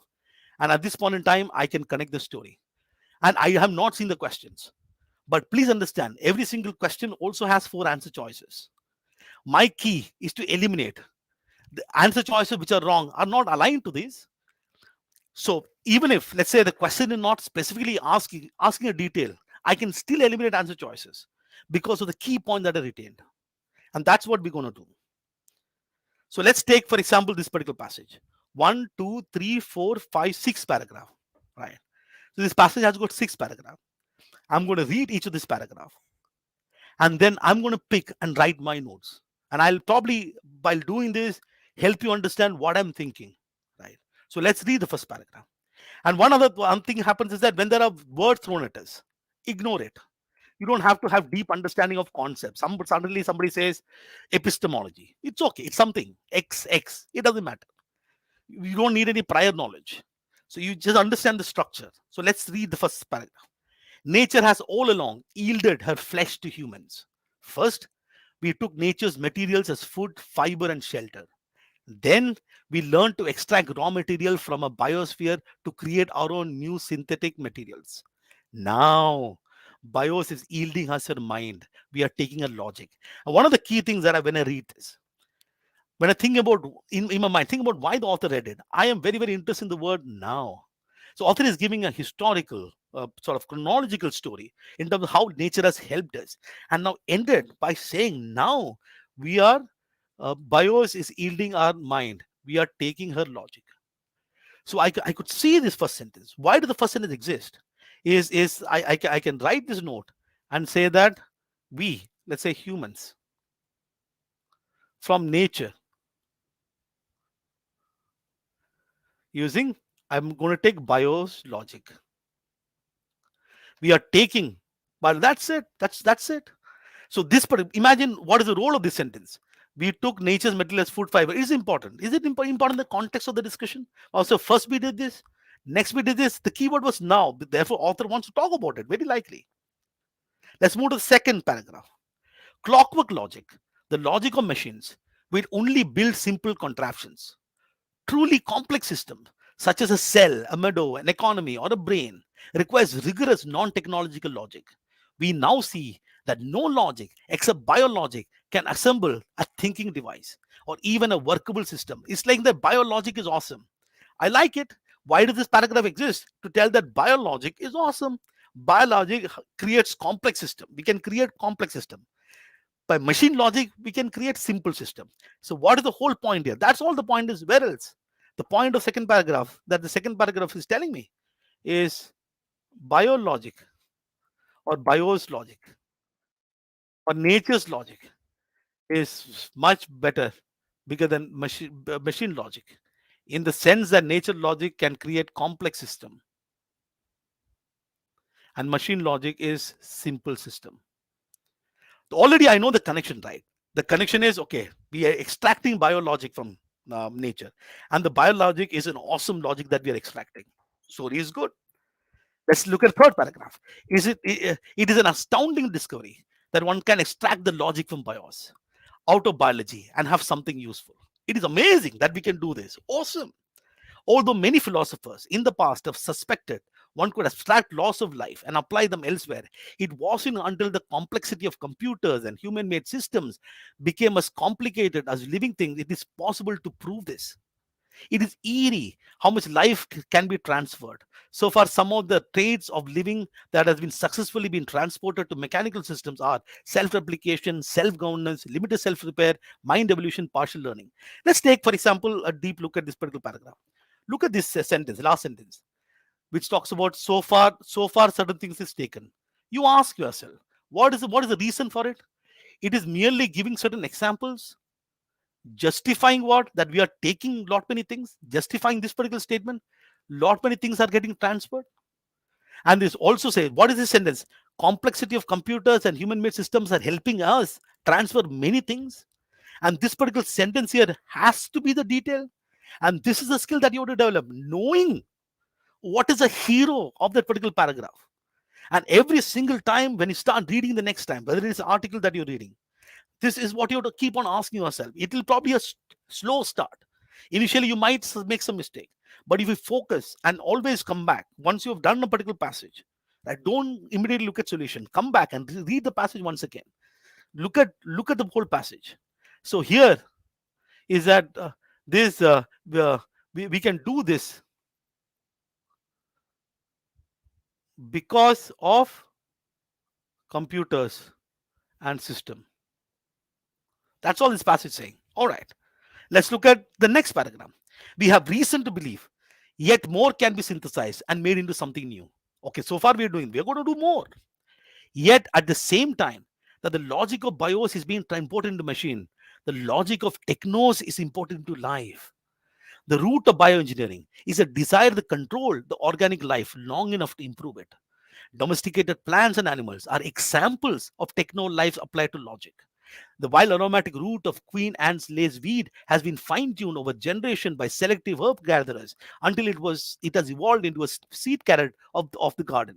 The udders of wild bovine have been selectively enlarged into an unnatural way to satisfy humans rather than cows. Milk cows and carrot, therefore, are human inventions as much as steam engines and gunpowder are. But milk cow and carrot are more indicative of the kind of inventions humans will make in the future. Produce products that are gathered and manufactured. Now think of this, the structure of this particular paragraph. Every single sentence, knowing why, knowing the function, learning the function of the sentence is key. It starts by making a claim that while we are doing this, the logic of technos is being imported to life. While this is happening, while we're extracting biologic to humans, okay, this is now saying humans and nature. We are applying technologic to nature. We are doing this, and we will do this more. This will increase. And look at the second sentence. The bioengineering is doing this. And then all these are examples. This particular part from here to here, why does it exist? What is the purpose of this part? The purpose is to explain or give an example or give a justification to the claim that is being made, is that we are doing this. Logic of being imported into life. All these are examples. I know example is there. I'm reading it, but I don't want to retain. In the sense, it is not in my head that what is milk cow, what is carrot doing, what is happening to this carrot, specifically what is going to happen. I'm still reading it, but I'm not retaining it. If the question forces me to come back, I'll revert to it. But I know the structure, I know the story. While nature, humans are taking taking the logic from nature, humans are applying the logic to nature as well. This seems to be like a circle. You can actually see, put humans and nature together, and it's going like that. Okay. Let's look at next one. Genetic engineering is precisely what cattle breeders do when they select better strains of Holsteins. Only bioengineers employ more precise and powerful control. While carrot and milk cow breeders had to rely on diffusive organic evolution, modern genetic engineers use directed artificial evolution, purposeful design, which greatly accelerates control. And this is kind of story. This is basically, look at what is happening here. This early paragraph saying that this is going to happen a lot more in the future. In future, this is going to happen a lot more. And immediately when you look at paragraph number 5, what is saying? Once upon a time, genetic engineers have been doing this, but now we have bioengineers, modern bioengineers, and doing more of this than the genetic engineer. Both are sort of artificially one are doing diffuse evolution, controlling nature in somewhat. Let's look at paragraph number 6. The overlap of mechanical and life increases year by year. Part of this bionic convergence is matter of words. The meaning of mechanical life are both stressing until all complicated things can be perceived as machines, and all self-stable machines can be perceived as alive. Yet beyond semantics, two concrete trends are happening. Human-made things are behaving more lifelike. Life is becoming more engineered. The apparent veil between organic and manufactured has crumbled to reveal they are all the same thing. Author is essentially saying this in the last paragraph. What is essentially happening? So this, if I link back to what is being mentioned above, is that from nature, we are taking nature's logic, and then we are applying our logic. What is the consequence of this? What is mechanical or manufactured? Let me put that. What is manufactured and what is organic? Or in other sense, what is mechanical and what is life? This seems to be same. It's more or less the same. That's a story. And I would recommend that you write these notes for some of you at least. I don't care whether write these notes in or keep in head. I don't care. But you should have this in your head. And a lot of people say that isn't note taking waste of time. It is absolutely not a waste of time. What is actually wasting time is you not knowing what to write, what to retain. You are reading here and what to write now? I don't know what to write. That is wasting your time. Note taking as an activity is not wasting time. How much time is going to be? Nothing is going to waste. So what is the story so far? Story is basically, if I leave this passage, sorry.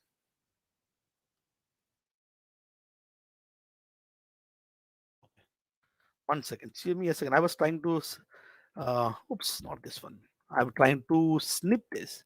Just give me a second. All right, there you go.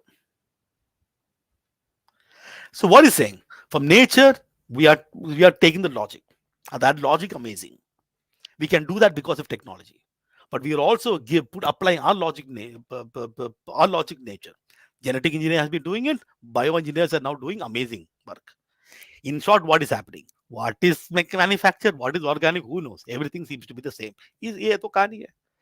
Understanding this story and weaving out all the details, that's a key skill of reading, purposeful reading. Once that happens, I'm going to look at the question. When I look at the questions, what I want is, as far as possible, I don't want to revert to the passage. I definitely want to eliminate, because the way in which some of these answer choices create is very appealing. I want to look for a problem in each of the answer choices. I want to look for a problem. I'm looking at what to ditch it. Okay, what is the problem? Something that is not aligned to the passage, something that is exaggerated, something that is not mentioned in the passage, something that goes against what is mentioned in the passage, something that goes against the ideas that I've read so far. So let's start with question number 1. I'll keep this here. The question is saying, which of the following is a set of keywords of the passage? I'm looking at keywords. I'm looking at the answer choices. Milk cows, carrot, how is that a keyword? That's an example. Holstein, how is that a keyword? That's an example. Milk cows, how is that example? That's an example. Answer choice has to be 3. If I would have understood this particular passage, I don't have to read whatever it is. That's the answer. If I've read this particular passage, understood this particular question is going to take 15 seconds. That's what I'm saying. That I don't have to have a certain saying that I will read only for 3 minutes. I'll have to look at the question. No, I have to read. I look at one more thing. I've not dwelled too much. I'm not dwelling too much into all these details here. I'm still reading and understanding. The ability to retain the right kind of information is going to be the key. Let's look at question number 2. Okay. Let's keep it here. Okay. None of the following statement is implied. Some people get worried. What is implied? What is inferred? Just think of it as true. Implied, inferred, all is true. Because basically, whatever it is, must be based on the passage. You use the word true. Whenever somebody says implied, inferred, always use none of the following statements is implied in the passage except. None except double negative. So basically, let's cut it. Basically, which of the following is true? Let's start number one. Biological regime is as complex as mechanical one. Bio is as complex. Bio is more complex. Come on, check it. Okay. Now we have to carefully look at the trap. We have to look for problems. Okay. We have to look at each word. Historically, philosophers have known that laws of life can be abstracted and applied elsewhere. It is mentioned. Probably for this, I probably will have to revert. There could be some trap. When I go back and check, many philosophers have suspected. Oh, the question that is trying to trap us. Suspected is not definite. Known is definite. I cannot say somebody suspected something happening to say something known. This is wrong. Genetic engineers and bioengineers are the same insofar as they both seek to force evolution artificial way. That's fine. One is doing better, or let's say faster, but both are trying to impact history is okay. Purposeful design represents the pinnacle. What pinnacle? That is extreme. Always, only, never. What I call this? Answer choice 3. Question number 3. We have got the notes by the side. We can keep it somewhere here. Okay. The author claims that part of this binary convergence is a matter of words. Last paragraph. Basically, this one needs to know. Manufactured organic are all getting together. We don't know which is which. Which of the following best express the pain point in the passage? Mechanical and life are words from different logical systems and therefore fundamentally incompatible. How are they incompatible? They're almost the same. Author will commit suicide. What kind of answer choices? Chuck it. Mechanical and life were earlier seen as opposite in meaning, but the difference between the two is increasingly blurred. That is exactly what is said in the last paragraph. I can always feel like picking this answer choice. But let's look at 3. A bionic convergence indicates a meeting ground of genetic engineering, artificial intelligence. Where did this come from? Alien? Where are you putting this word from? Where this word has come? This word, where is it? I'm not read. Did you read artificial intelligence? Do you check it? Bios and technos are both convergent from logic as they generate meanings from the word that are mutually exclusive. They're different.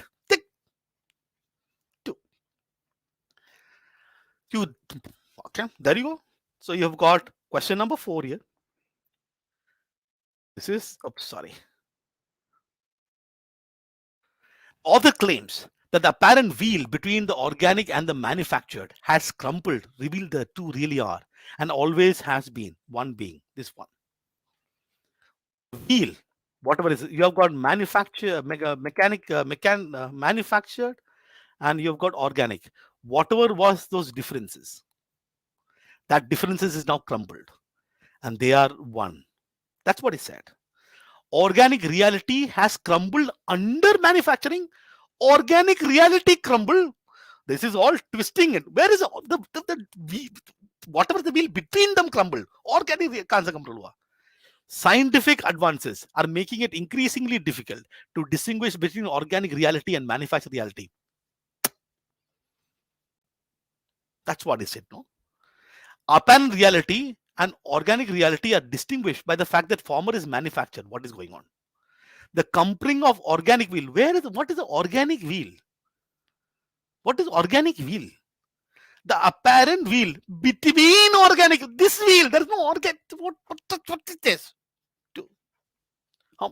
So, the point is that if slowly, but surely, but steadily, you are able to get these retaining skills, knowing what the purpose of each of this paragraph is, understanding what each of the paragraph the passage tells you, getting the crux of it, one story done, and knowing exactly what are the various eliminations to each of the answer choices, it is done.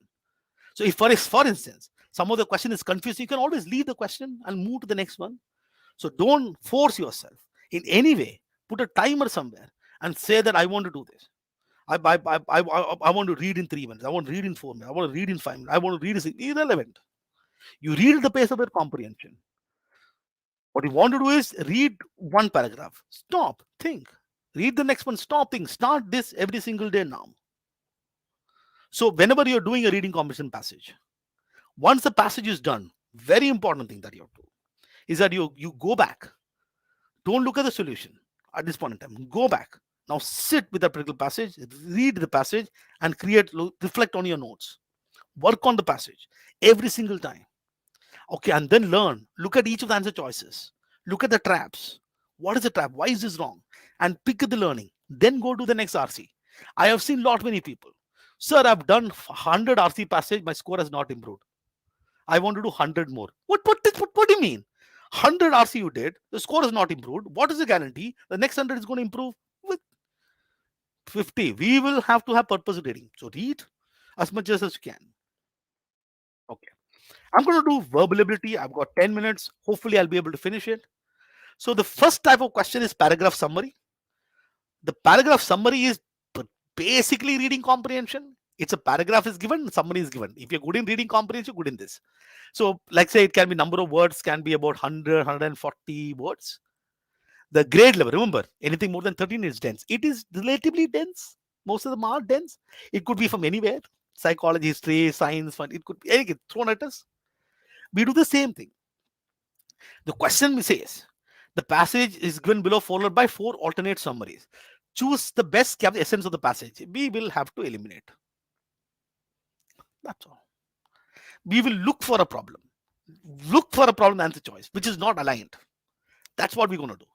Tasmin Blanchard, curator of Fashion Open Studio, an initiative by a campaign group showcasing the work of ethical designers, says, we are all drawn to exquisite piece of embroidery, a colorful textile, or even the style of dressing that may have originated from another heritage. We love them. Oh, whoa, I'm drawn to you, baby. I'm drawn to you. We are drawn. But every time you see this word but, however, we have to have complete focus. Every time you see a word, however, you forget what has happened earlierly. We are now focused on this. Jijo sir is a great faculty. He teaches really well. But you forget what that person said before. He, very cringy fellow is. How stupid jokes he keep cracking. Idiot. You focus on the second part. So we have forgotten what is it. We are focusing on this but. Some gali is coming. Some gali is going to happen. I can already predict. The author is going to go where it is happening. This magpie mentality, where all of culture history is up for grabs as inspiration, as accelerators since the proliferation of social media. Where once a fashion student might research the history and tradition of a particular item of clothing with care and respect, we now have a world where images are lifted from image libraries without a care for their cultural significance. It's easier to ever to steal a motif or a craft technique, transfer it onto a piece of clothing that is either mass produced or appears on the runway without credit or compensation to the original communities. We are all leading. We don't care what. Whenever I see gali, I have to see gali here also. Gali in the passage, gali has to be in the option. And correct person to gali. Copying an embroidery, design, or pattern of textile from native. Okay, original, maybe native. Okay. Who own them is tantamount to stealing. And they need to be compensated. Where is the author saying, you're stealing? Paisa to there. Give some money, Give it, then you steal. But give money, Where is he saying give money? He said that without compensation, chuck it. Cultural collaboration. Cultural collaboration is a need of the hour. Beautiful design indigenous people need to be showcased. Just like author is going like this. What is this? Where is the gali? Chuck it. Taking fashion ideas from any culture group without their consent is a form of appropriation. Without giving due credit, compensate, respect. Okay. Media encourage mass production. Why is the gali is only for media? Images are copied effortlessly without care or concern. Interest of ethnic community. Where did this come from? Where is ethnic original community? Another what? Check 3. Simple. If you're good in RC, you'll be good in this. That's all. Simple story. Same technique. Learn how to eliminate answer choice. Understand the main point. What is the main point? This is the point. No. Why did the passage write this? Why did the author write this paragraph? To crib. About what? About the fact that there is this mentality of stealing or copying or transferring ideas from other cultures without actually giving any credit. This is happening. That is why the author wrote this particular paragraph. Understanding the purpose. Why? It's enough. You got second type of question is paragraph jumble. 4 sentences. You have to basically order in the right paragraph. Every time what you notice is that this will be a logical sentence. First of all, I read this 4 paragraph. I can see there is a bird. I can see an ant. Obviously, those and all cannot be the start. First of all, what is bird? When I say bird, it's actually moving on away. It's kind of contrasting and is adding on. Okay, let's read. The more we are able to accept our achievements are largely out of control, the easier it becomes to understand that our failures and those of others are too. Okay. So there's this particular sentence function is telling us that if you're able to do something, something else becomes easier. If I'm able to accept our achievements are largely out of our control, our achievements are out of our control, the easier it becomes to understand our failures as well. Correct? I think because 1 and 3, one of them has to be the start. Let's see. Meritocracy as an organizing principle is an inevitable function of free society, as we are designed to see our achievements are worthy of reward. One of the things that we keep seeing here is this repetition.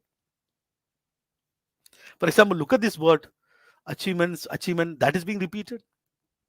Okay, so this is when you read sentence number 2, but the recent draft of about the limits of merit. So you see this idea, meritocracy as an important correction to arrogance of contemporary entitlement and an opportunity to reassert the importance of luck or grace or thinking. So when you start looking at the whole conversation, right? And this one says that in turn should increase our humility and respect with which we treat our fellow citizens, helping ultimately build more compassionate society.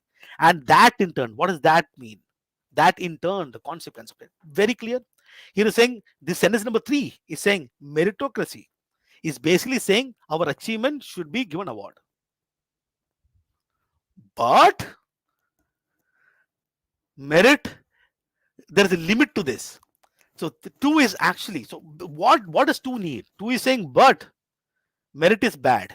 So there has to be a sentence before that which says merit is what is there. So that is 3.2. No, 3.2 is a block. And if you look at sentence number 1, the more we are able to see accept achievements are largely out of our control. That is aligned to this particular word. No? So it will be 3, 2, and 1. And then ending with this 4. So there will be a lot of technique.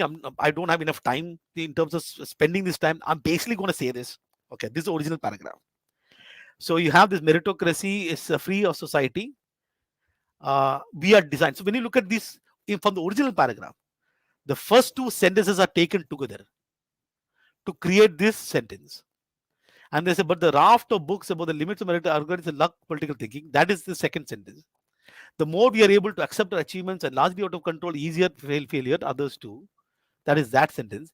And this is sentence number 1. There is sentence number 2. There is some 3. All these are edited to this. One of the things that I always want to help you understand is that the cat or the question creator or the question setter is not blindly copying paragraphs to give you this paragraph jumble question. They are taking those paragraphs but editing it heavily to give you the 4 sentences in such a manner that it's a complete in itself. This is heavily edited.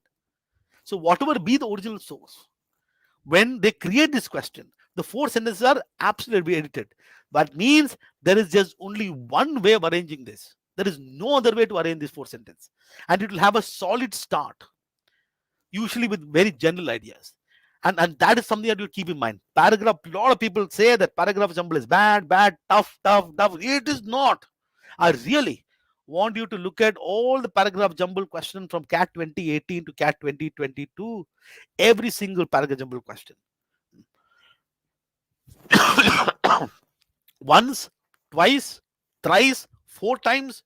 Every time you go back and looking at that question, you will learn something new. I think I hate this idea when people say, I finished the book. I finished CAT 22 pass. What do you mean finished? You finished learning, nothing else to learn. Go back. As you keep on continual learning, keeping enhancing your skill, going back to the stuff that you did before, you can see, oh, I missed this. You get bigger learning. That's how you learn. It's not a quantity is important. Quality of work is important. One last question. I think that time is already, I've got 2 more minutes. I think that I should be able to do this. This is a new type of question. which is wherein say that there is a sentence that is missing in the paragraph below. Look at the paragraph and decide on which blank 1, 2, 3, 4 of the following sentence would fit. So there is a sentence, there is a paragraph, there is a missing blank. You have to figure out where the blank is missing. But here the idea is to look at development. Okay, let's look at this first sentence. Bringing workers back to their desks have been a rocky road for employers and employees alike. Okay, so sentence number A is saying that bringing workers back, problem.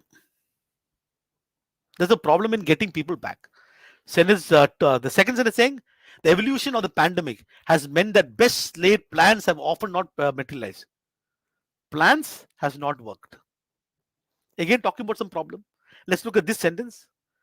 See, the flow of workers back into the office has been more than a trickle, a steady stream.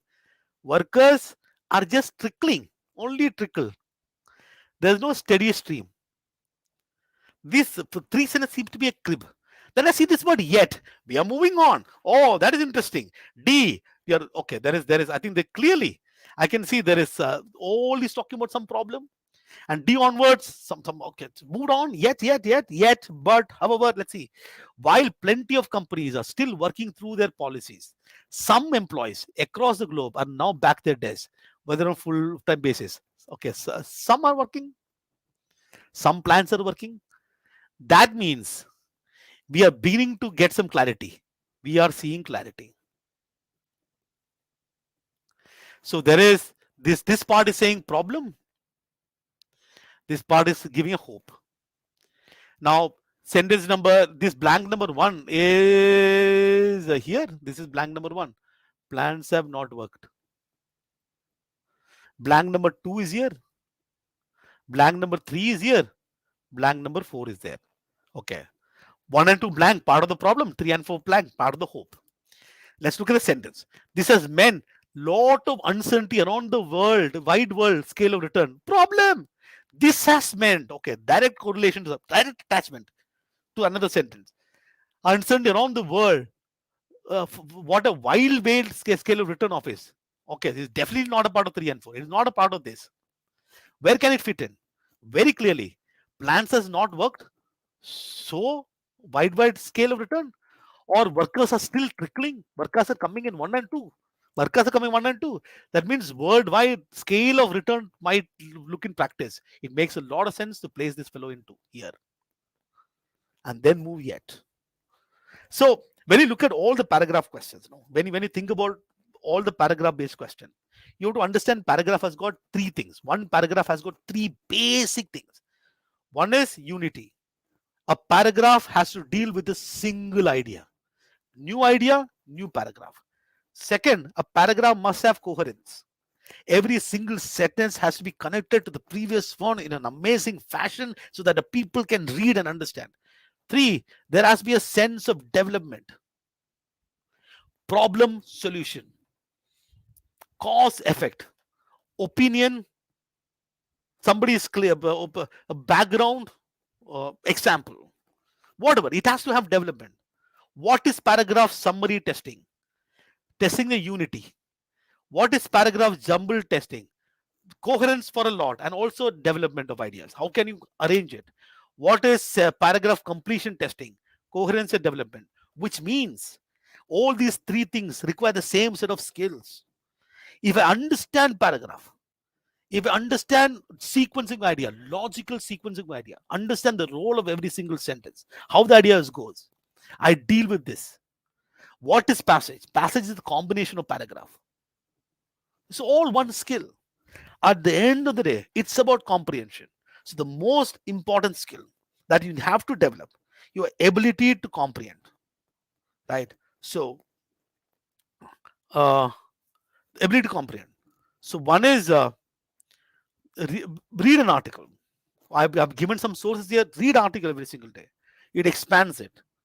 Okay, and you can also improve. If you don't know the meaning of the word, don't spend separate time mugging word list and all. Once you read it, if you don't understand certain things, go to a site and check it. Practice with purpose. I really want you to go. When I say practice with purpose, it's absolutely important that you have. I don't know how many of you have even seen a CAT paper. You go through every single question. Don't, let's say I'm going to do 5 passages daily, 3 passages. Do one, but do it really well. Do a passage, redo it once again, take learning from there, write notes. You should have a book, CAT 2017. You should have a book just for CAT. You should have a book just for mock. CAT 2017. Okay, slot 1. This is passage 1. This is my notes. I'm going to write my retain idea. I'm going to write it. I want to come back and check later what I've written. Has I improved? Is there anything something better? Do this, and I would end to this. Whatever you're doing, whether you're doing paragraph completion, paragraph jumble, paragraph summary, reading comprehension, consistent style. If the way in which you read a passage, you write notes for every single passage. If way in which you have to have consistent style, you should have consistency. You can't be skimming. You have to read consistent style. Consistently do the same way. Do paragraph jumble every time. Do the same way. Don't try and do different things. That's it. And with that, I will close my session. Arks, I'm really sorry. I've taken 5 minutes extra. No, in fact, always I have a problem. Whenever you finish a session and they give it to me, how do I ensure that all the kids, all the students are going to be attentive after such a fantastic class? I mean, seriously, guys, all of you who are listening, I don't know, after Jijo's session, it's so difficult to hold your attention. Do tell me whether I'm correct or not. Nah. People are always, sir, lunch time. Please take the lunch and eat now. Lunch. The good thing about being online is you can keep doing, having your lunch while listening to us too. Yeah. So it's fantastic. Yes, sir, is what Adan and Pranjal and everybody else is saying. As it's just awesome. Excellent. All right. Thank you all. I'll see you. I'll leave it, and questions we'll take it later. Okay. And this session is not going to be for questions, but we'll come back for a lot of questions in a different session. Yeah. Bye. Thank you. Thanks so much, Jijo. That's lovely, wonderful. Fantastic. Disha correctly has given you the numbers. Thanks. Amitendra, shall I continue, or will you do any? Yeah, he has to get me out of the screen. So once you close your camera, we'll automatically get you out of the screen, Jijo. And happy Easter. Thank you for taking out time today on this day actually to be here actually. So thank you so much. And Arks, I don't think we should be taking more time. You should directly go ahead with your presentation. We can go ahead actually. Thanks so much. And thanks, Amitendra. Next time, I'm going to actually hold you to this, saying that, yaar, मेरा session पहले कर देना, उसके बाद जीजो कर रखना. Otherwise, ये सब चले जाएंगे. I don't think I should be coming in between that. You and Jijo can work that out. And one thing I can tell you guys, like Jijo sir has right now taken you for the last 55-60 minutes on how to ace the VARC section. I can tell you the DILR, I think it's a kind of a nemesis for a lot of students. We should look at, and we will over the next 45 minutes. I can almost bet on this, that if you just try to look at how easy it is. See, this is one of the key words that you will keep listening to from my side. That look, data interpretation and logical reasoning appears very difficult simply because most of the time you make it difficult. You don't really need any kind of a background to be brilliant in this area. Unlike the quantitative ability area, where even though you can have jugaad, the fact of the matter is that you need to know your basics. You need to know your arithmetic, you need to know your algebra or a geometry or a numbers or a modern math. Even like Jijo has obviously made it very, very simple, whether it is a reading comprehension or a para summary, para jumble, whatever. The fact remains, if you're not good in vocabulary, if you're not good in basic reading skills and reading speeds, and if your grammar is not so okay, you're not going to make it that easily. But what I'm going to show you and what I'm going to take you through is that this is one section, the data interpretation and logical reasoning section. This is one section where you almost do not need any basics. You almost do not need any kind of a gestation period to even get that 99 plus percentile. And I think this is what I am going to take you through for the next 45-50 minutes. Thanks, Amitendra. Let me, before you go away, I want to see whether students can see the presentation. Let me just confirm whether the presentation is up. Yep. Is it clear? If you can just come back to the stream and tell me, is this clear to the students? Yeah, Aks, it is visible. Absolutely. Thank you so much. And here, guys, over the next 45 minutes, I know you have been waiting for 2 hours. You have been going through something really amazing in both quantitative ability and verbal ability, reading comprehension. Now, here is the turn for DILR. Like we said, it's 1 to 2, but I'm going to finish it before 2 o'clock, 50 minutes. If those of you want to kind of take a quick break for less than a minute or two, please go there and come back.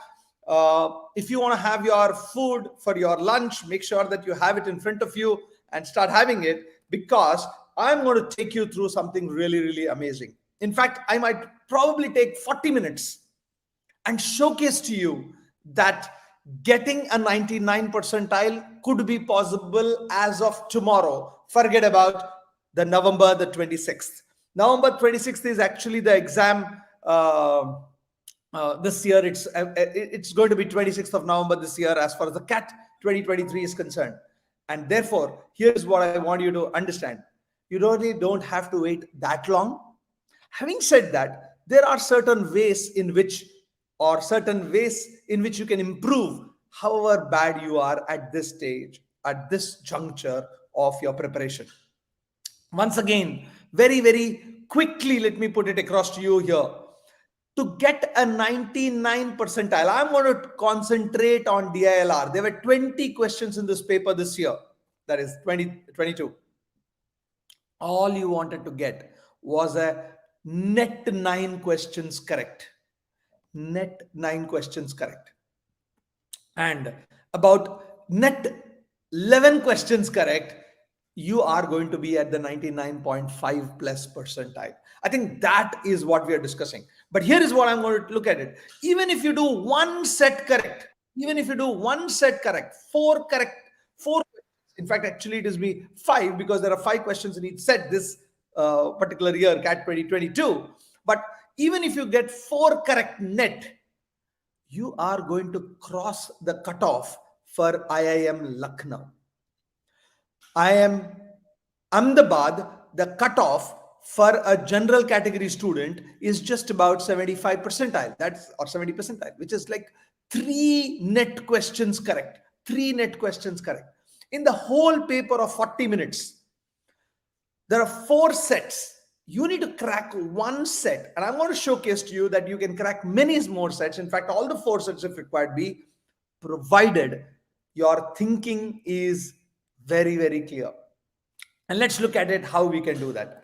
Now, over the last 3 years, whether it is 2020, 2021 or 2022, the number of questions have varied very slightly. 24 questions were there in 2020, but then they reduced it to 20 in the last 2 years. While there were 4 sets in both the years, that is 2022 and 2021, the structure of the paper changed to 6-4-6-4, and from having 2 sets of 6 each and 2 sets of 4 each to 4 sets of 5 each. Now, there is a reason why that is important. There is a reason where this could be an easier way of doing things than, let's say, a 6-4-6-4. The reason is very simple. When you have a 6 question set, one of the first things that goes into your mind when you are solving it is that it could be tougher. Or the other way around, if there are only 4 questions, you might find that it is easier. And hence, even without meaning to, you may end up more time in a 6 question set, or actually end up more time in a 4 question set, thinking that it's an easy set. And that is where it can go completely wrong. One very important point as far as DILR is concerned. In fact, it's true for all the three areas, all the three sections, but much more so in DILR. If you get stuck after 5, 6, 7 minutes, if you get stuck after 6, 7 minutes after solving or trying to solve a set, the first reaction for each one of us is to spend another 3-4 minutes. You want to say, yaar, और 4 minute में मेरे ख्याल से आ जाएगा. That's a very, very, very, very dangerous suicidal tendency. The reason I'm saying this is very simple, guys. If you spend that extra 3-4 minutes, it's like it's almost like a sunk cost. That 6 minutes are sunk cost. Why are you spending 4 more minutes on it? It's like, in poker, those of you who know poker, you have already played a little bit of hands. You kind of raised again and again till the river is over. But then there is a guy in front of you who has kind of gone all in. What do? Ideal thing would be that you might have to fold, but you feel that maybe the other guy is bluffing and you probably go all in. Those of you who understand poker, this is what more often than not we do it. More often than not, you lose it also. And I think that is what should be avoided. You need to be absolutely a professional, a clinical approach when you're doing a DILR. In other words, when I'm looking at it, that, okay, I will start thinking that I will do 2 or 3 sets or 4 sets even. But after 4th or 5th minute, if I'm not able to solve it, I'll just go to the next one and the next one. Please understand. Once again, we come back to this. If you do 2 full sets of 10 questions, you're talking about getting a 99.5 percentile. Maybe in 2023 CAT this year, it could be giving you a 97, 98 percentile. That's okay. That's absolutely okay. If you do 2 sets, you get a 97, 99 percentile. I think I would any day, given today, April the 9th, take it without much of an ado.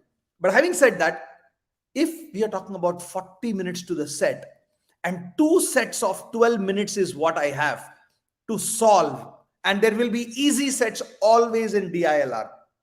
I have finished 24 minutes. I have 16 minutes. That means I can actually waste approximately 8 minutes on each other 2 sets and still get nothing out of it. And if you can get something out of it, wow, you are talking about, acing the CAT exam, acing the DILR section at least. And that is what makes DILR very, very easy. Here is the very, very quick combination. I am going to concentrate on 20 questions, 20 questions. Here talking about 20 questions at 10 questions correct. 5, 5, 5, 5, mind you. At 10 questions correct, you are going to get the 99th percentile. And that is what we are going to see. And more actually, that most of you can get even without any background to this course. Now, like GP sir at the very beginning said, I hope, and I really hope that all of you have tried going through the CAT 2023 slot 3 paper, because that is what I'm going to look at it. The slot 3 paper has 4 lovely sets. All the 4 sets are common sense sets, simple number sets, number game sets. We will look at what should we do. First 5 minutes here at 118, and the next 5 minutes I'm going to take up. There's 118 right now in the watch. 5-6 minutes I'll give you a strategy, and 125 in 20 minutes, 145, 20 to 25 minutes, we will see how we can solve 2 sets easily. Okay, let's look at that. Now, first strategy. This is my strategy typically. My strategy is that I will quickly go through all the 4 sets. I have an idea of various things. In one of the sessions that I'm going to take up sooner than later, I'm going to give you a structure of how do you identify which set to solve. In fact, everything in DILR boils down to that one single thing. In fact, I'm pretty sure that if I'm unfortunately not being able to see the comments, those of you are saying, if you are giving it, do tell me, those of you have written CAT at least the year before last year or the year before last, the most important point about DILR is to choose the right sets. Of course, the next important is to solve it also. But the fact of the matter remains that if you can choose the right set, even if you give 12 full minutes, and 12 minutes is a long time to solve a set. 12 minutes is a very long time to solve a set. You should be able to comfortably finish one full set. Now, remember, we are on April 9th. We have 7.5 months to go. And when you solve these sets a lot many times, similar sets a lot many times, what becomes easier is that you get into a rhythm, you get into a complete understanding. It's like playing a game. Let's say playing a table tennis game or a badminton game or even a cricket or a football. You know, there is something called a muscle memory. There's something called a automatic response that comes from you.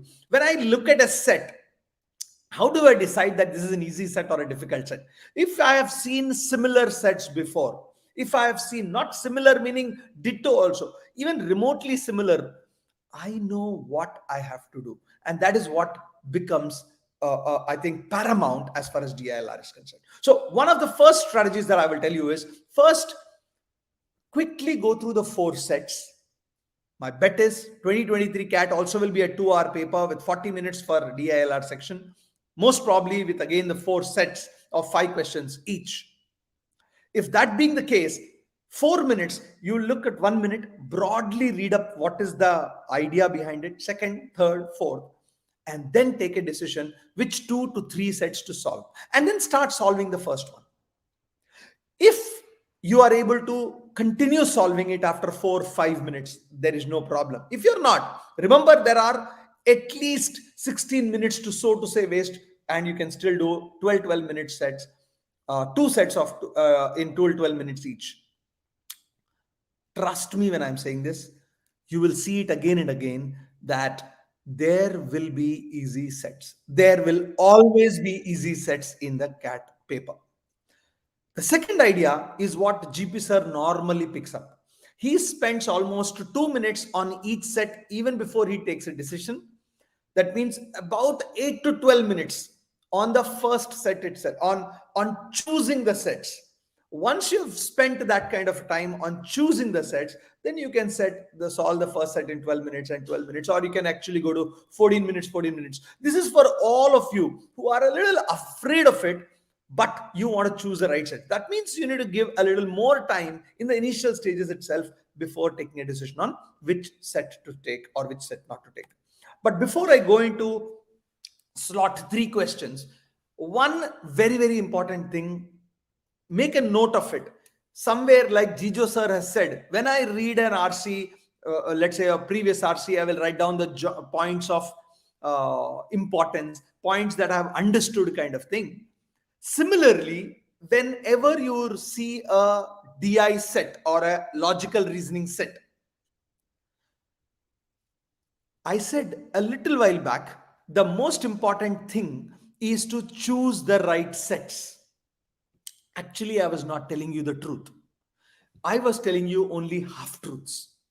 The reason, and this is something which I want you to understand it carefully, the most important point is when I read a set which does not have a table, for example, or any kind of a graph, for example, in logical reasoning also, you need to understand that you can, put it into a kind of a very structure.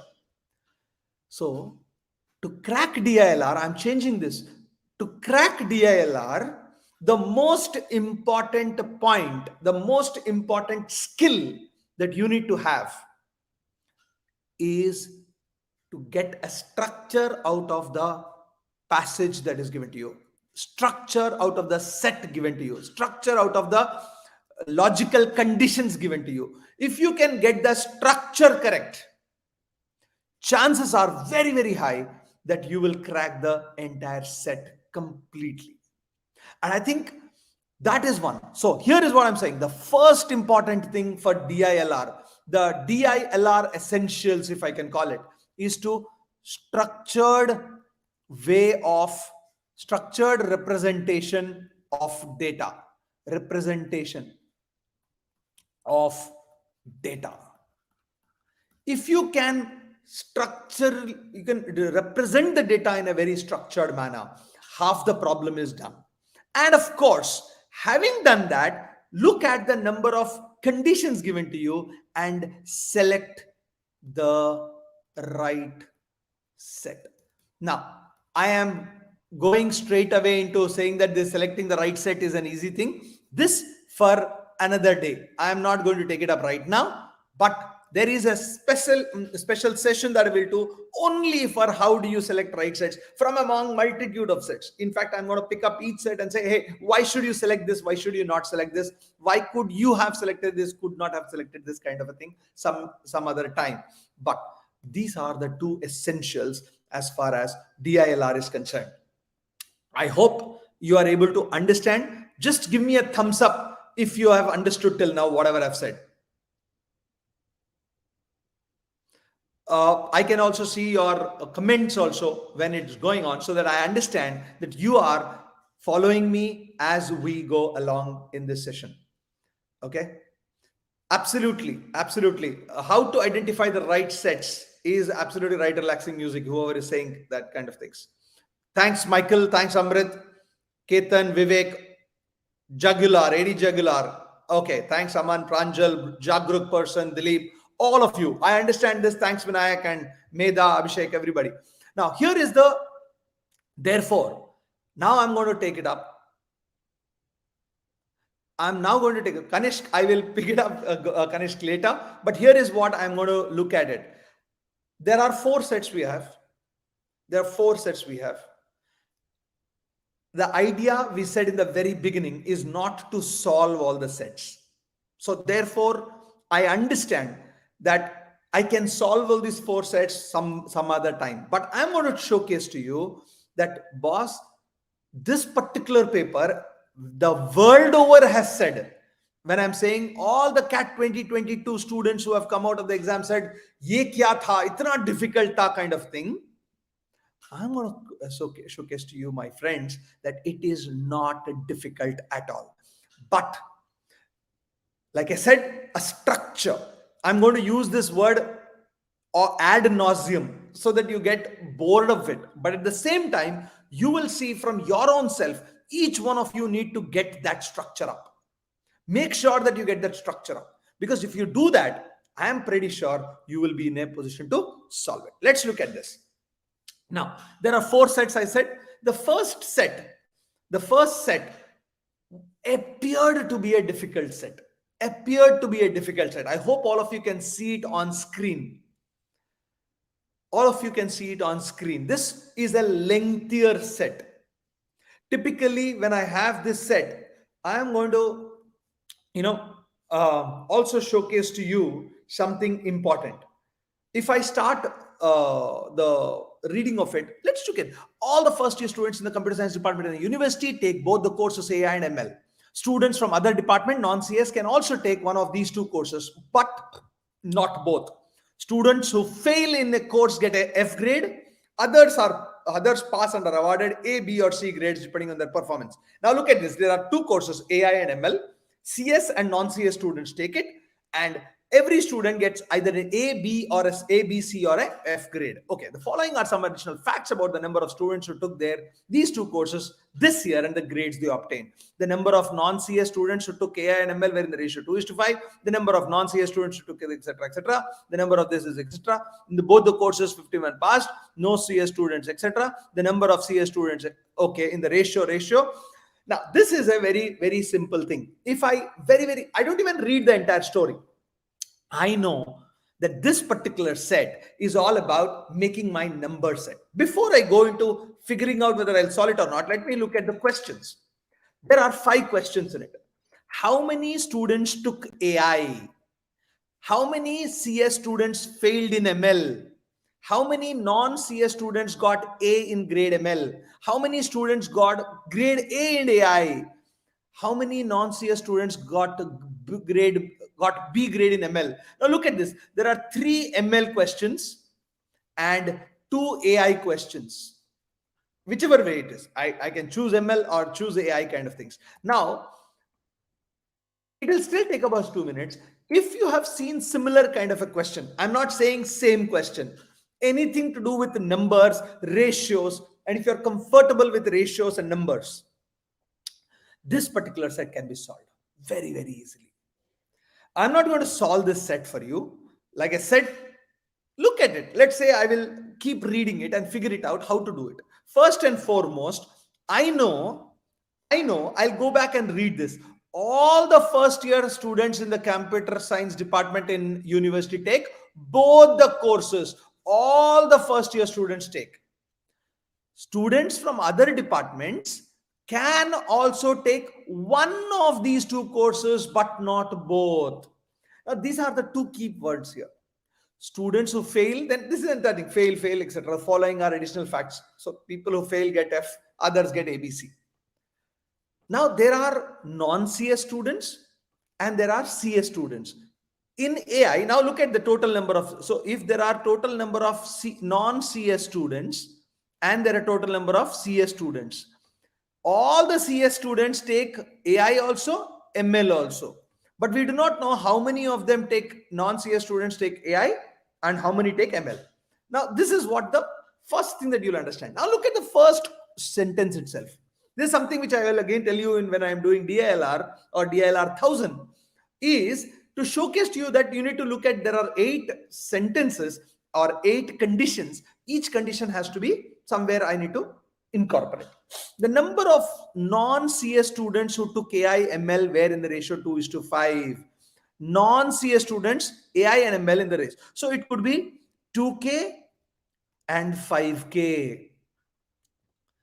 Now look at this. The number of non-CS students who took AI and ML were in the ratio 2:5. The number of non-CS students who took either AI or ML is total 7K, was equal to the total number of, equal to the number of CS students. So total CS students are 7K. Either of these two together is 7K because nobody is taking AI and ML both in non-CS. So either or of AI ML is 7K. That means total computer science students is 7K. So I know that this is 7K and 7K. Now, before I decide which one to take, I don't even want to solve one, but look at this. Look at ML, and this ML. How many non-CS students took grade B? I'll get into grade B here. But on AI, I have something full. How many students took AI? How many students got grade A in AI? And I have 4 choices. There are choices given here. There are 4 choices given here.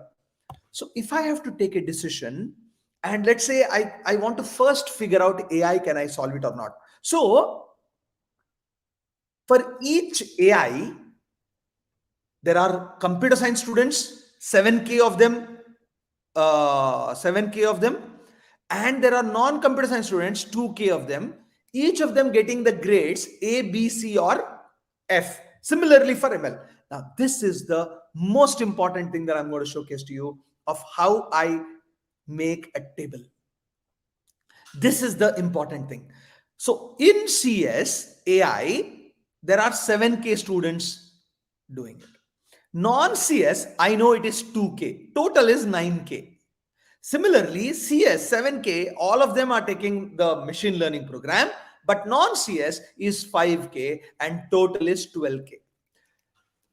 The diagram or the table you are seeing on screen, I hope all of you are seeing on screen, is the most important part of this entire thing. Remember, I said structure. If you get this structure right, you got your answer automatically. Now look at the question. How many students took AI? Now, how many students? It has to be 9 into K. That means the number has to be a multiple of 9. If it has to be a multiple of 9, it has to be 90 or 270 only. Now, you can clearly see either it is 90 or 270. At least I've got a choice between 270 and 90. But again, come back to this. Let's see if I can get something more about AI. Something more about AI. Now, this is about AI. No CS students failed in AI. No CS students failed in AI. 0 here. No CS students failed in AI.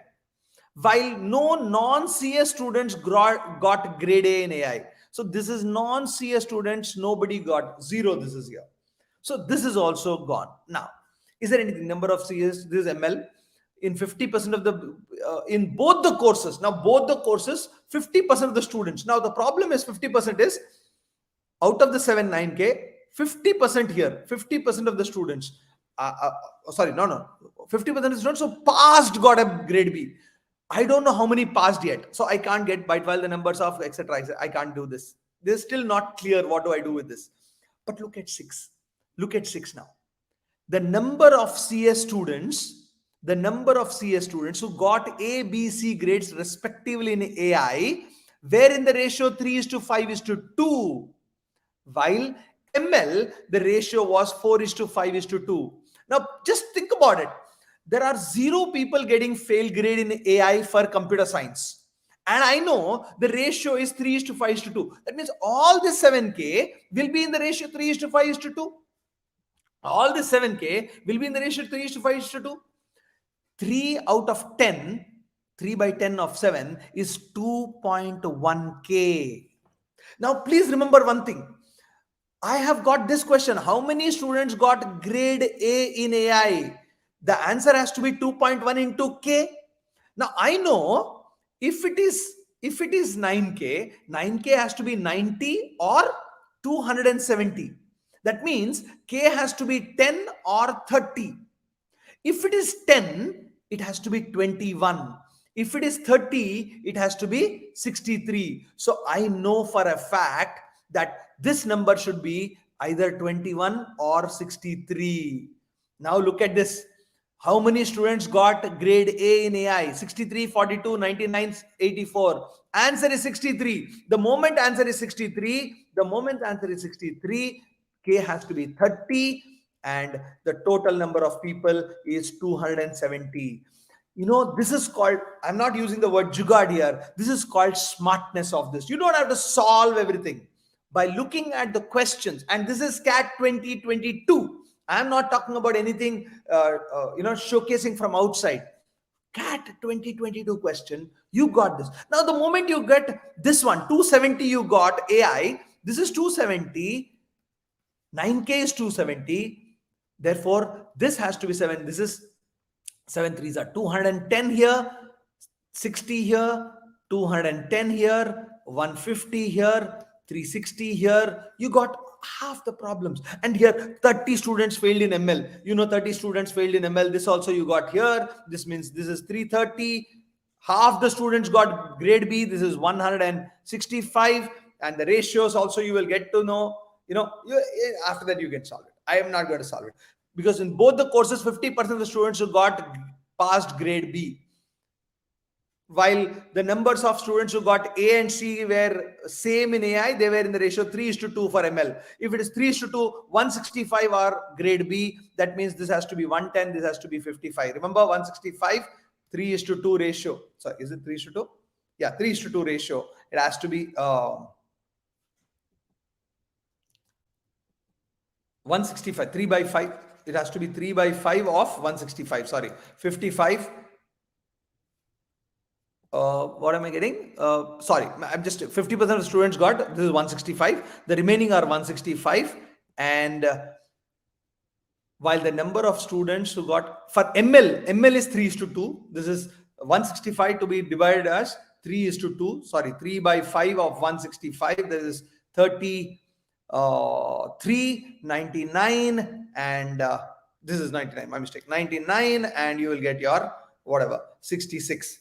Once you get this, you will get your answers completely automatically. I'm not going to solve this, but you got 2 questions, and by solving half the problem itself, by looking at only 3 or 4 points, just 3 or 4 points, half the point here, you are talking about getting 6 marks straight away. Now, please understand that this particular question may not have been very, very easy in the actual exam. In the actual exam, the moment you got till here, that would have been some 7-8 minutes. Get out of this question, because the rest of them might take you a lot of time. I'm not saying it will take you 18 minutes, but at least in 8 minutes, if you can get 2 questions, that's 6 marks. Remember, 40 minutes are there. If you can get 40 marks, you are talking about getting a 99.9 percentile. But even if you get something like 30, 35 marks, you are clearly talking about getting a 99.5 percentile. Now I'm going to look at the set 2. This is again, I will actually come to the set 3 and then come to set 2 once again. I will come to set 3 separately, but I want you to look at this set. Now I'm again going to showcase to you something very, very simple, and very, very quickly we will understand this. This is a very simple set once again, and I'm going to start it how we will solve it as having a table. There are only 4 neighborhoods in a city, L, T, P, and K. During the onset of a pandemic, the number of new cases of a disease in each of these neighborhoods was recorded over a period of 5 days, day 1, day 2, day 3, day 4, day 5.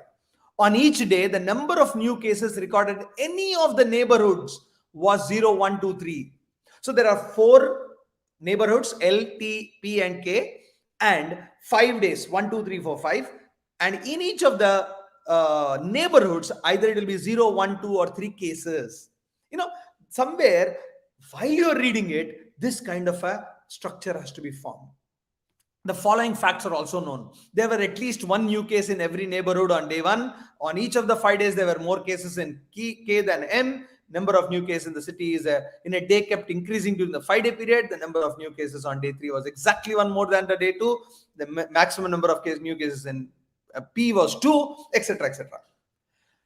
Like I said in the very beginning, I know there are 5 days and there are 4 places, L, T, P, and K. Can I make a table like this? The table will be something day 1, day 2, day 3, day 4, day 5, and here I have L, T, P, K. I know the total at the end, the total number of cases. This is the total number of cases in L, T, P, and K over the 5-day period was 12, 12, 5, 14. This is what you will get in the first immediate thing. And that's about 2 minutes to decide. At just about 2 minutes to decide. Once you get that,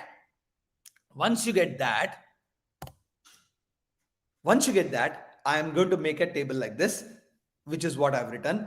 Now look at what are the questions there. What best can be concluded about the total number of new cases in day 2? What best can be concluded about the number of new cases? On which days does P not have any new case? On how many days did L and T have the same number of cases? Which are the true statements? So I need to solve this, but look at the numbers. The numbers are not very, very difficult. One more important thing. This is over. This is what I have done. There was at least 1 new case in every neighborhood in day 1. So minimum is 4. Minimum is 4. Minimum is 4. That is the first thing that I will understand. On each of the 5 days, there were more new cases in K than in P. So if minimum is 1, K should be minimum 2. Minimum has to be 2 and P, this has to be minimum 1. That means the total on day 5, day 1, minimum has to be 5. Next. This is important. This is important. At least new case on each day. This is important. Now, one of the important thing, another point here is the number of new cases in the city in a day kept increasing during the 5 days. So this entire thing kept on increasing day 1, day 2, day 3, day 4, day 5. So it is in a kind of an order, increasing order. Total is 43. Remember, if 43 is there, 43 by 5 is 8.5, 8.4. That means if I take 8 as the middle, 6, 7, 8, 9, 10. This could be the number 5 digits. This is 16, 32 plus 8, 40. This could be one. Or can I make it 7, 8, 9, 10, 11? If it is 7, 8, 9, 10, 11, because everything it has to be increasing. Remember the number of new cases in the city in a day. In the city, remember this is neighborhoods and the city is of 4 neighborhoods. Is increasing 7, 8, 9, 10, 11. Let's say it's increasing every day during the 5 days. Number of new cases in the city in a day kept increasing. 7, 8, 9, 10, 11. Let's say if it's 7, 8, 9, 10, 11. 11, 21, 30, 45. This is not possible at all. 7 to 11 is not possible. That means day 1 cannot be 7. Minimum is to be 5. Remember this. What else can be possible? If it is not 6, 7, 8, 9, 10, 6, 7 is 13, 13 plus 8 is 21, 21 plus 9 is 30. Can I have 13 here? Now, please understand, Please understand, maximum can be 3 here. Maximum is 3, 3, 3, 3. 3 4s are 12 can be maximum. So 13 cannot be there. 12 has to be maximum. But now look at the last one. The maximum number of new cases in a day in P was 2. And this happened only once during the 5-day period. Only once it was 2.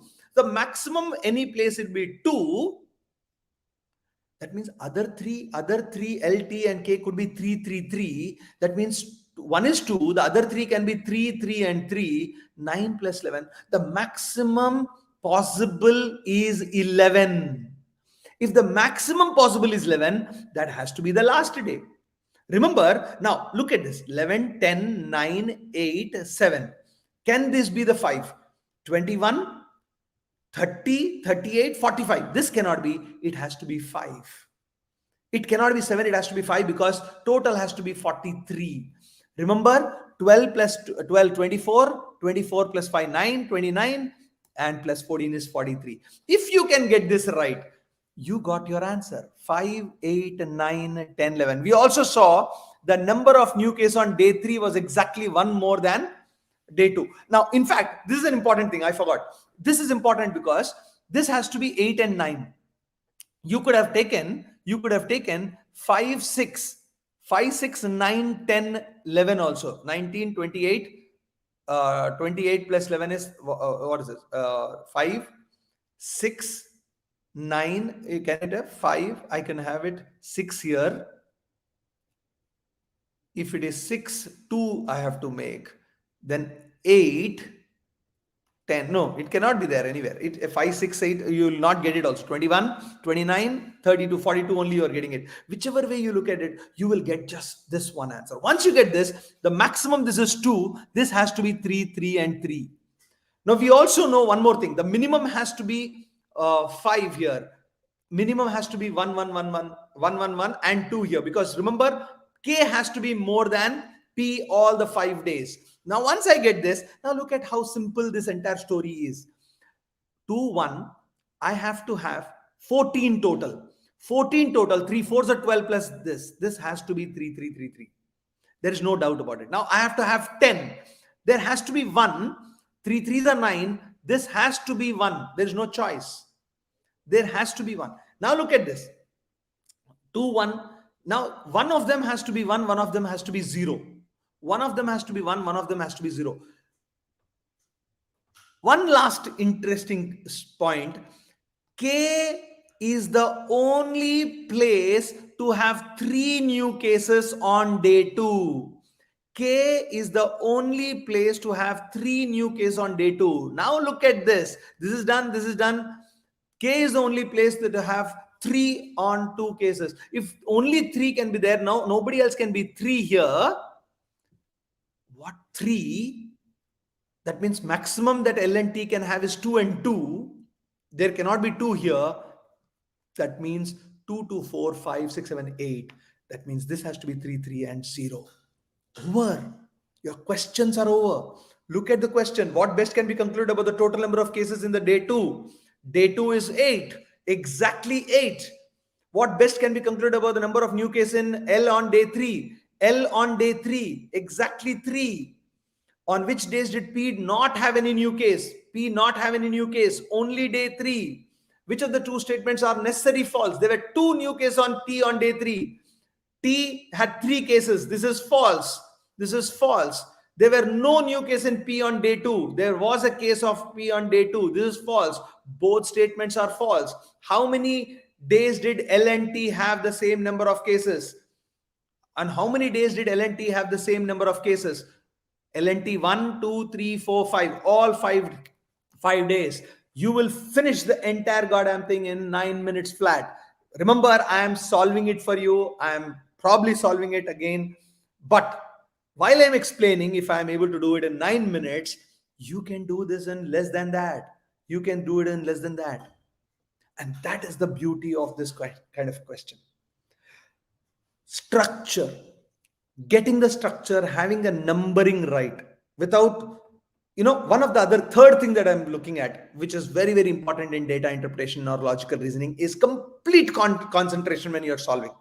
Because if you don't have concentration, if you look at here and there, you will miss out on the plus and minuses numbers. I think that, my friends, is a very, very important point of it. Now, one very, very quick thing, the set 4 is a very easy set. Very, very easy set. If lots of people did not do this set because they thought it was a very long set, too many bar charts given to you in all kinds of colors. But the fact of the matter is,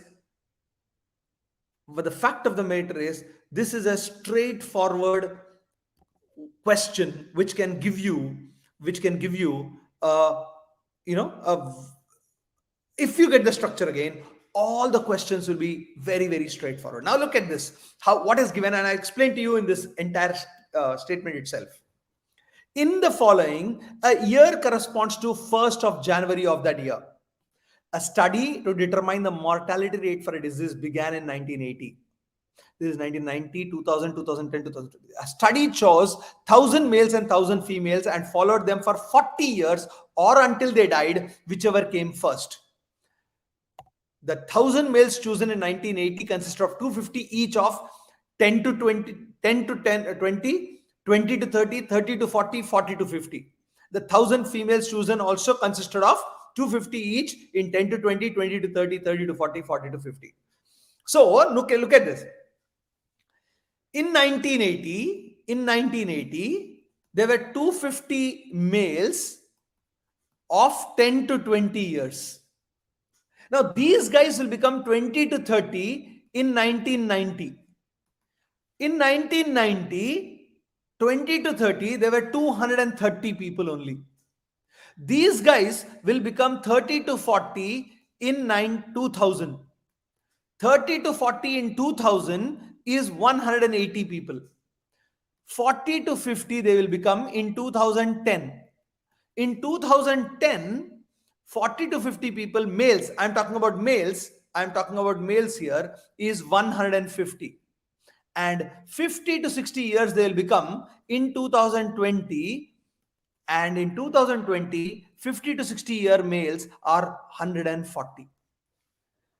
Just to understand how this entire story is going, the 250 males who were in the 10 to 20 years age in 1980, they would be 20 to 30 in 1990, 30 to 40 in 2000, 40 to 50 in 2010, and 50 to 60 in 2020.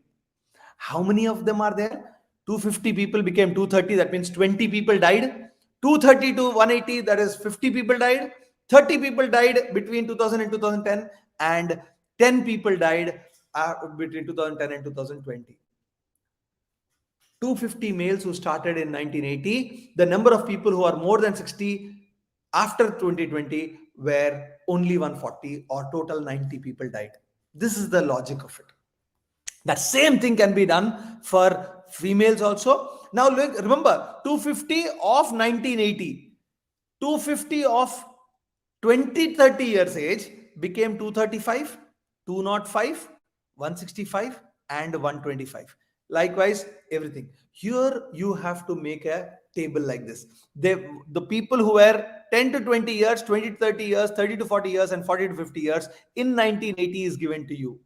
Similarly, for females is given to you. So what will it be for 10 to 20 here? We can 230, 180, 230, 180, 150, 140. 230, 180, 150, 140. 235, 205, 235, 205, 165, 125, 165, 125. Those people who are 40, 50, 30, 40, they became 210, 160, 210, 160, 90 and 50, 90 and 50. And then lastly, 190, 100, 190, 100, and 25 and 25 and 5. 25 and 5. 25 and 5. Males, this is the way they will. For example, if there is any question on males, let's look at it. In 2000, what was the ratio of the number of dead males? In 2000, total number of people who are alive started with 1000, remember. Alive are 200, 385, 200, 300, 400, 500, 560.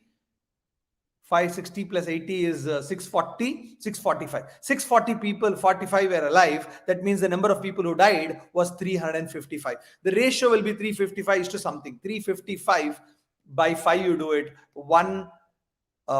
This is 71. 71 has to be the answer. I don't even want to check the other one. 71 has to be the answer because it's in the ratio of 555. That is the beauty of this question. Similarly, if you can write this down also for this one, you just make it as an exercise. 240, I'll just write the first. 240, this will be 210, 160, 100. 210, 160, 100. Like this, you write it down. You will see that this particular set can be solved very, very easily. All the questions. How many individuals who were being tracked and who were less than 30 years of age in 1980? Less than 30 years of age in 1980. There is 500 of them. Survived till 2020. This 500 may... How many people survived? 265 people survived of males. How many will be females? Add that, that will be your answer. In fact, let's look at this one also. 240, 210, 240, 210. Sorry, that is all. 225, 225, 175, 145, and 105. So 205 survived. 265 survived. 265 plus 205 is 470. That many people survived at the end of it. I am solving this on screen for you. But again, if you have a concentration, you will be able to solve every question like this just by making these two tables as such. If you can get these two tables done, I'm telling you, you are absolutely going to be perfect. These two tables, look at this, 5 questions and then another 5 questions here, 10 questions. We have done 2 more questions here, 2 more questions here, 12 questions. Had you done 12 questions, as you can see here, 12 threes are 36, would have been like a huge bet kind of things. Now I'm going to take up one more set before I go. It's 156. I hope if you can stay for another 10 minutes, just 10 minutes. I want to showcase how this question also can be done brilliantly. This question is also a very, very easy question, provided you understand it in a number game wise rather than anything else. Now I'm going to read it for you. 6 minutes will take, 7 minutes will take, or maximum 8 minutes. Let's see if we can solve this. P, Q, R, and S participated in a tournament. Remember, I'm reading P, Q, R, S. Now, I'm not reading Pulak and Kasimindala. P, Q, R, and S participated in a tournament comprising of 8 rounds. In each round, they formed 2 pairs, with each of them being in exactly 1 pair. So, P, Q, R, S, P, R, Q, S, whatever. The only restriction in the pairing was that the pairs would change in successive rounds. For example, if Pulak formed a pair with Kasim in the first round, then he would have to form a pair with Ritesh or Suresh in the second round. He would be free to pair with Kasim again in the third round. In each round, each pair decided whether to play the game in that round or not. This is important. In each round, each pair decided whether to play the game in that round or not. If they decided not to play, then no money was exchanged between them.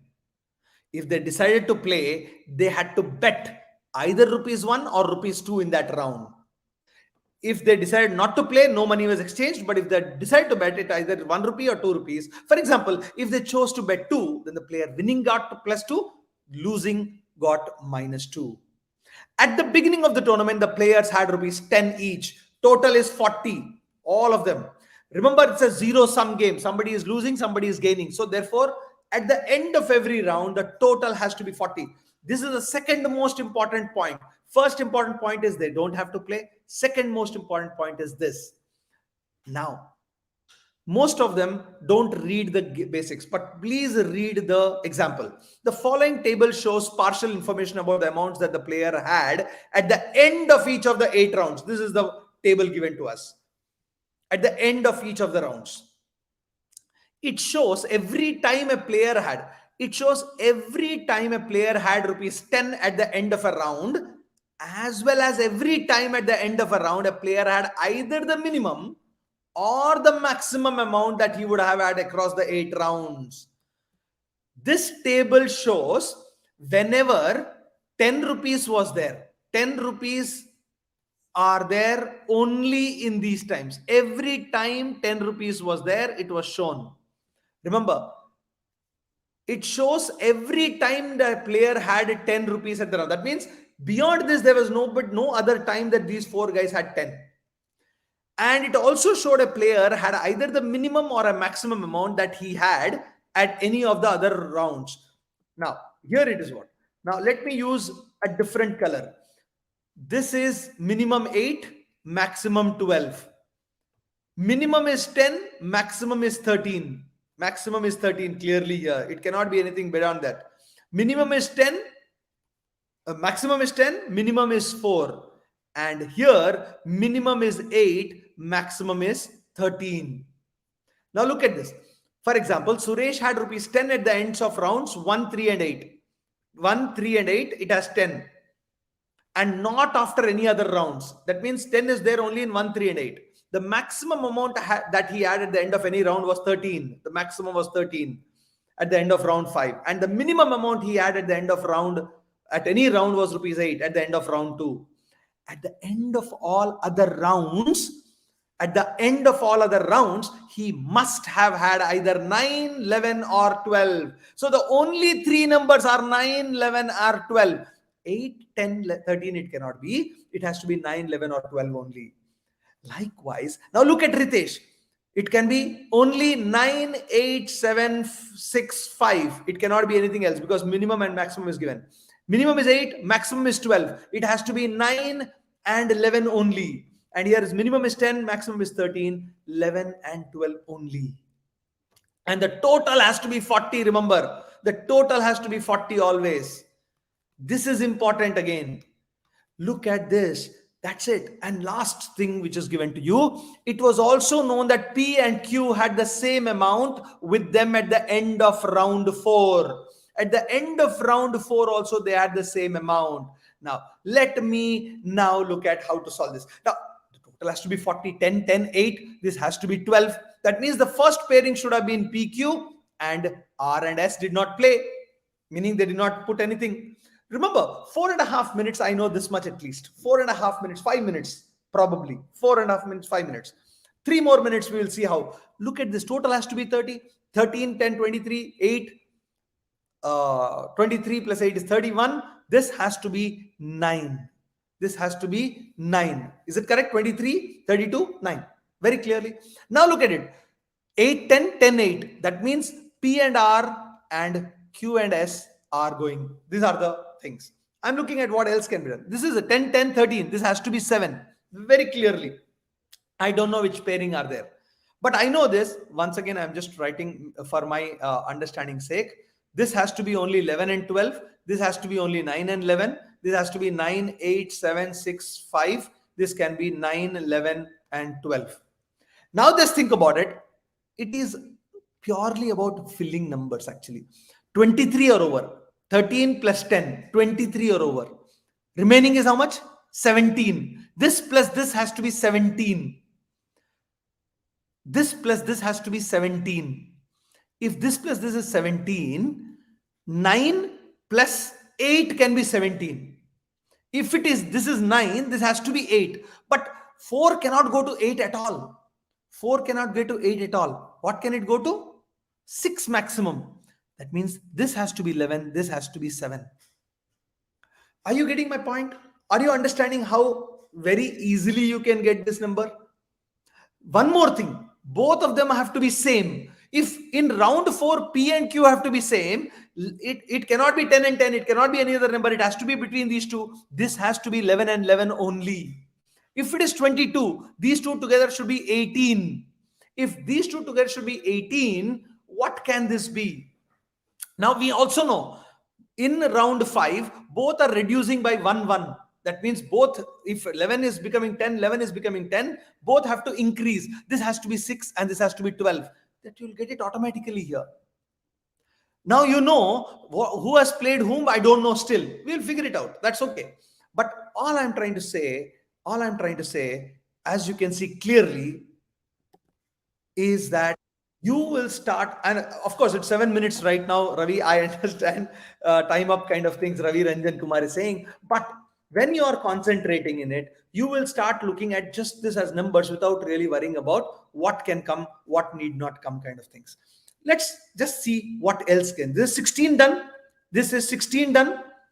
Total has 24. This plus this should be 24. This has to be 12 and 12 only. Correct? Now look at what is the play here. 12, 13, 12, 11, 4, 7. Oh, 4, sorry, my 6, 4, 6 here. My mistake. Because it has to be 17. 4, 6, 12, 10. This has to be therefore R and S. This has to be P and Q here, last one. You look at the questions. I don't know which are the questions. Which are following round 5 we wanted. Round 5 at least we'll get it here clearly. Okay, round 5 also we'll not get it clearly right away. How much money did Ritesh have at the end of round 4? Answer, this one at least is 6 here. What best can be said about the amount of money that Ritesh had at the end of round 8? Ritesh had in the round 8. This is exactly 6. What best can be said about the amount of money Pulak had with the end of round 6? Round 6 we'll find out. At least 2 questions I can get it very straightforward. Maybe 8 minutes I've taken. Maybe 8 minutes I've taken. Yes, it's 8.5 minutes, but I will get this. What I'm saying is here, each one of these questions can be solved in a very, very simple manner if you start looking at it in a structured manner that I'm putting it across and solve one by one. Let's look at what happened. 8 to 10, something has to reduce. 8 to 10 here. If 8 to 10, there has to be a 2 reduction somewhere. Can this be 7 here? If this is 7 here, if this is 7 here, please remember 2 reduction. These 2 should be 1 reduction here. Can it be 12 and 11? If this is 7, this is 17 done. Can this be 12 and 11? Possible? Just think about it. If 8 to 10, 9 goes to 7. If 9 goes to 7, 8 goes to 10, that's okay. I can have R and S together. That means the other 2 should be 17 done, 23. 23 means it has to be 12 and 11. Remember, it cannot, or it cannot be 11 and 12 here. It has to be 12 and 11 only. But if it is 12 and 11, remember, Qasim is going from 11 to 11. If it is going from 11 to 11, something else also does not change. 7 to 6, it is going 10 to 12, 12 to 11. At least 2 guys have to be remaining same. It cannot be 11 and 11. So that means this cannot be 9 to 7. Therefore, it has to be 9 to 8. Now, Q and S are over. It cannot be again Q and S. It has to be therefore P and S. And therefore, it has to be Q and R. That means this has to be 11. If this has to be 11, 10 and 8 is 18 done. 11, 22, this has to be 11. Now I know P, Q, R together here, and R and S have to be, because these guys are not playing in round 4. If these are not playing round 4, you will get your answers there also. This is where you will solve one by one. I'm not getting into the thing. How you will get and how do you decide will be based on by looking at the numbers. Now, the problem in this particular paper or in an exam like data interpretation, in a CAT exam, is that at the end of it, you will not be in a position to solve everything very, very fast. Choose the bets that you want to make. But once you have chosen the bets, remember I said 12 minutes you can solve one set. 12 minutes you can solve. You will be probably able to get it in a simpler manner. Now, please look at it. One last thing that I'm looking at it. From 10 to 12 it has to go. 10 to 12 it has to go. Can it go to 9 and 12? Can it go to 9 to 12? It cannot go from 9 to 12. Therefore, this has to be 11. If this has to be 11, look at this. From 7 it has to come down. Can it go to 5 here? The moment it is 5, 10, 11, this will become 11 here and this will become 11 here. 33, no, it has to be 11. This has to be 12 here, 23, 33, 33 plus this is also 6, right? 7, 11, 10, 13, 11. Okay, 7 and 6. Yeah, 7 and 6. How do I get it? Simple. I need to figure out the total number. It cannot be 11 and 11 here. If I get 11 and 11 again, it cannot go to 12 and 12 straight away. 22, I cannot be able to get the scores totally because 11 and 11, this cannot go to 12. This will continue to be 11 to 12 here. And hence I will get my score from here. From here also I'll get, okay, no, it cannot be 12, 12 here. 1 second. This cannot be 12. This has to be, if it is, if it's 12, both of them are not saying. So it has to be 11. 11 and 11, 7, 6, and this has to be 12. 10, 11, 7, 6, 13, 12. 13, 12, 7, 6, 11, 10, 11, 10, 11. 6 to 4. 13 to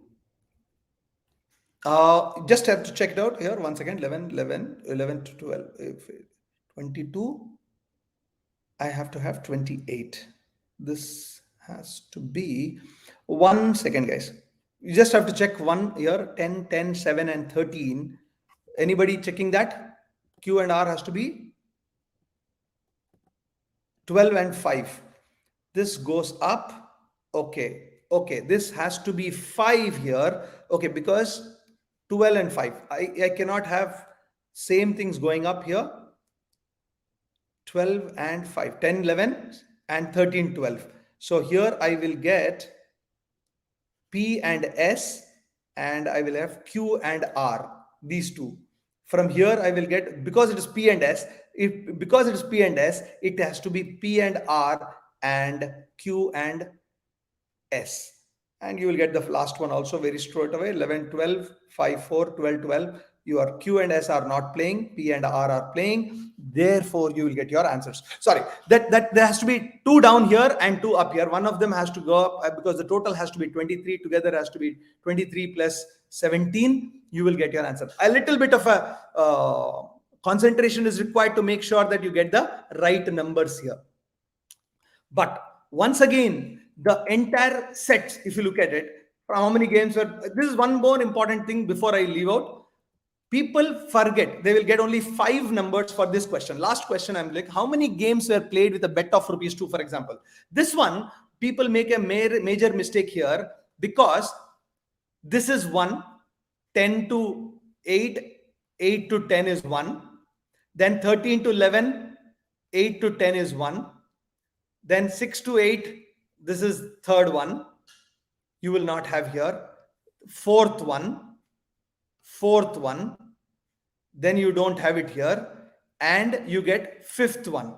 Once you get fifth one, most people put it as 5 as answer, but 5 is not correct answer because in the first game itself, P and Q are also playing from 10 to 12 and 10 to 8. They're going down. And that makes it 6 is the right answer for this. This is the only question where a lot of people made a mistake in the actual exam also. But once you get this, all other answers will become very, very straightforward. Now, what I want you to do is go back to all these 4 sets. They are not very difficult, but they're not very easy either, as you can see. But just think about it. I'm coming to the final summary of what I want you to see that you should do from now onwards. We have 7.5 months to go. We have 7.5 months to go for this. In 7.5 months, my friends, you will come across 2017, 2018, 2019, 2020, 2021, 2022. There are 6 papers. There are 2 papers here into 8, 16 sets. Here also you had 16 sets. You have 16 sets, 48 sets of papers available. Then 20, 21, 22. This we had 5 into 3, 15 sets here. Here 4 into 3 and 4 into 3, 12 and 12. Totally 39 plus 48, 70, 87 sets. In addition to that, all the mocks that we will do 30 mocks into, let's say, 120 sets. This 120 sets plus 15 into 4, 60 sectional tests. 60 sectional tests, 180 plus 80, 267 sets total. You have 7.5 months, 225 days to go. 225 days to go. If you want to crack a 99 plus percentile, obviously in an exam kind of a scenario, you need to get familiar with the paper, with the kind of questions that come in. The more familiar you are, the better you become. And for that to happen, my bet is, even if you just go through the mocks that we give you, the prime mock cats, the countdown mock cats, the sectional test that we give you, and of course the original cat DI sets. Every day, if you do 2 or 3 of them over a period of time, you will be doing it second time, third time. The familiarity that you gain and the speed also that you will gain will become very, very high. And remember one thing, there are only 3 parts of this entire thing. One is whole amount of concentration that I said. 2, getting the structure right of how to depict in a table kind of a format, and therefore select the set. If you can do these 3 parts, I am telling you, this particular thing will be very, very easy to look at it. And that is what I have for you guys. What I want you to look at it is, make sure that over the next 7.5 months, don't forget to write the mocks when the mocks come in. The mocks are extremely important. If you can start with the sectional test, great. But there are already 3 or 4 prime mocks which are there. Then there will be CDC starting from July. The CAT notification will come at the end of July. August, September, October, and November, 15 Sundays or 16 Sundays thereabouts, you will do every Sunday 1 mock. And that, coupled with every day little bit of an work on a regular basis, will be more than sufficient for you. And that is what I would like you to start with, and make sure that you ace the CAT with a 99 plus percentile. 99 plus percentile will open doors for almost all institutes in the country. With that, thank you so much. I think I've taken 15 minutes extra than I thought I will. But as usual, DI has its own problems. Thank you so much. Thanks, Amitendra. Thank you, Ux. Thank you so much. I think that 15 minutes was worth it actually, and students already appreciating that actually. So we'll not extend it further. We'll call it of a day. But as you said, I think it is more important that the students start writing the mocks. The sectional tests for SEAL students have already been activated, and the daily dose starts in June.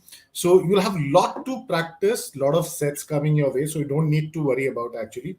Content is already there. All what you have to do is to find out time for yourself. So I think above all the discussions, the time management becomes the key for every CAT aspirants actually. So thank you so much for joining us today. While GP and Jijo have already left from the screen, but I should definitely thank them. And thank you, Ux, for joining us today. And we'll continue to bring such more sessions for the students. Thank you, everyone, and enjoy your day. Happy Easter.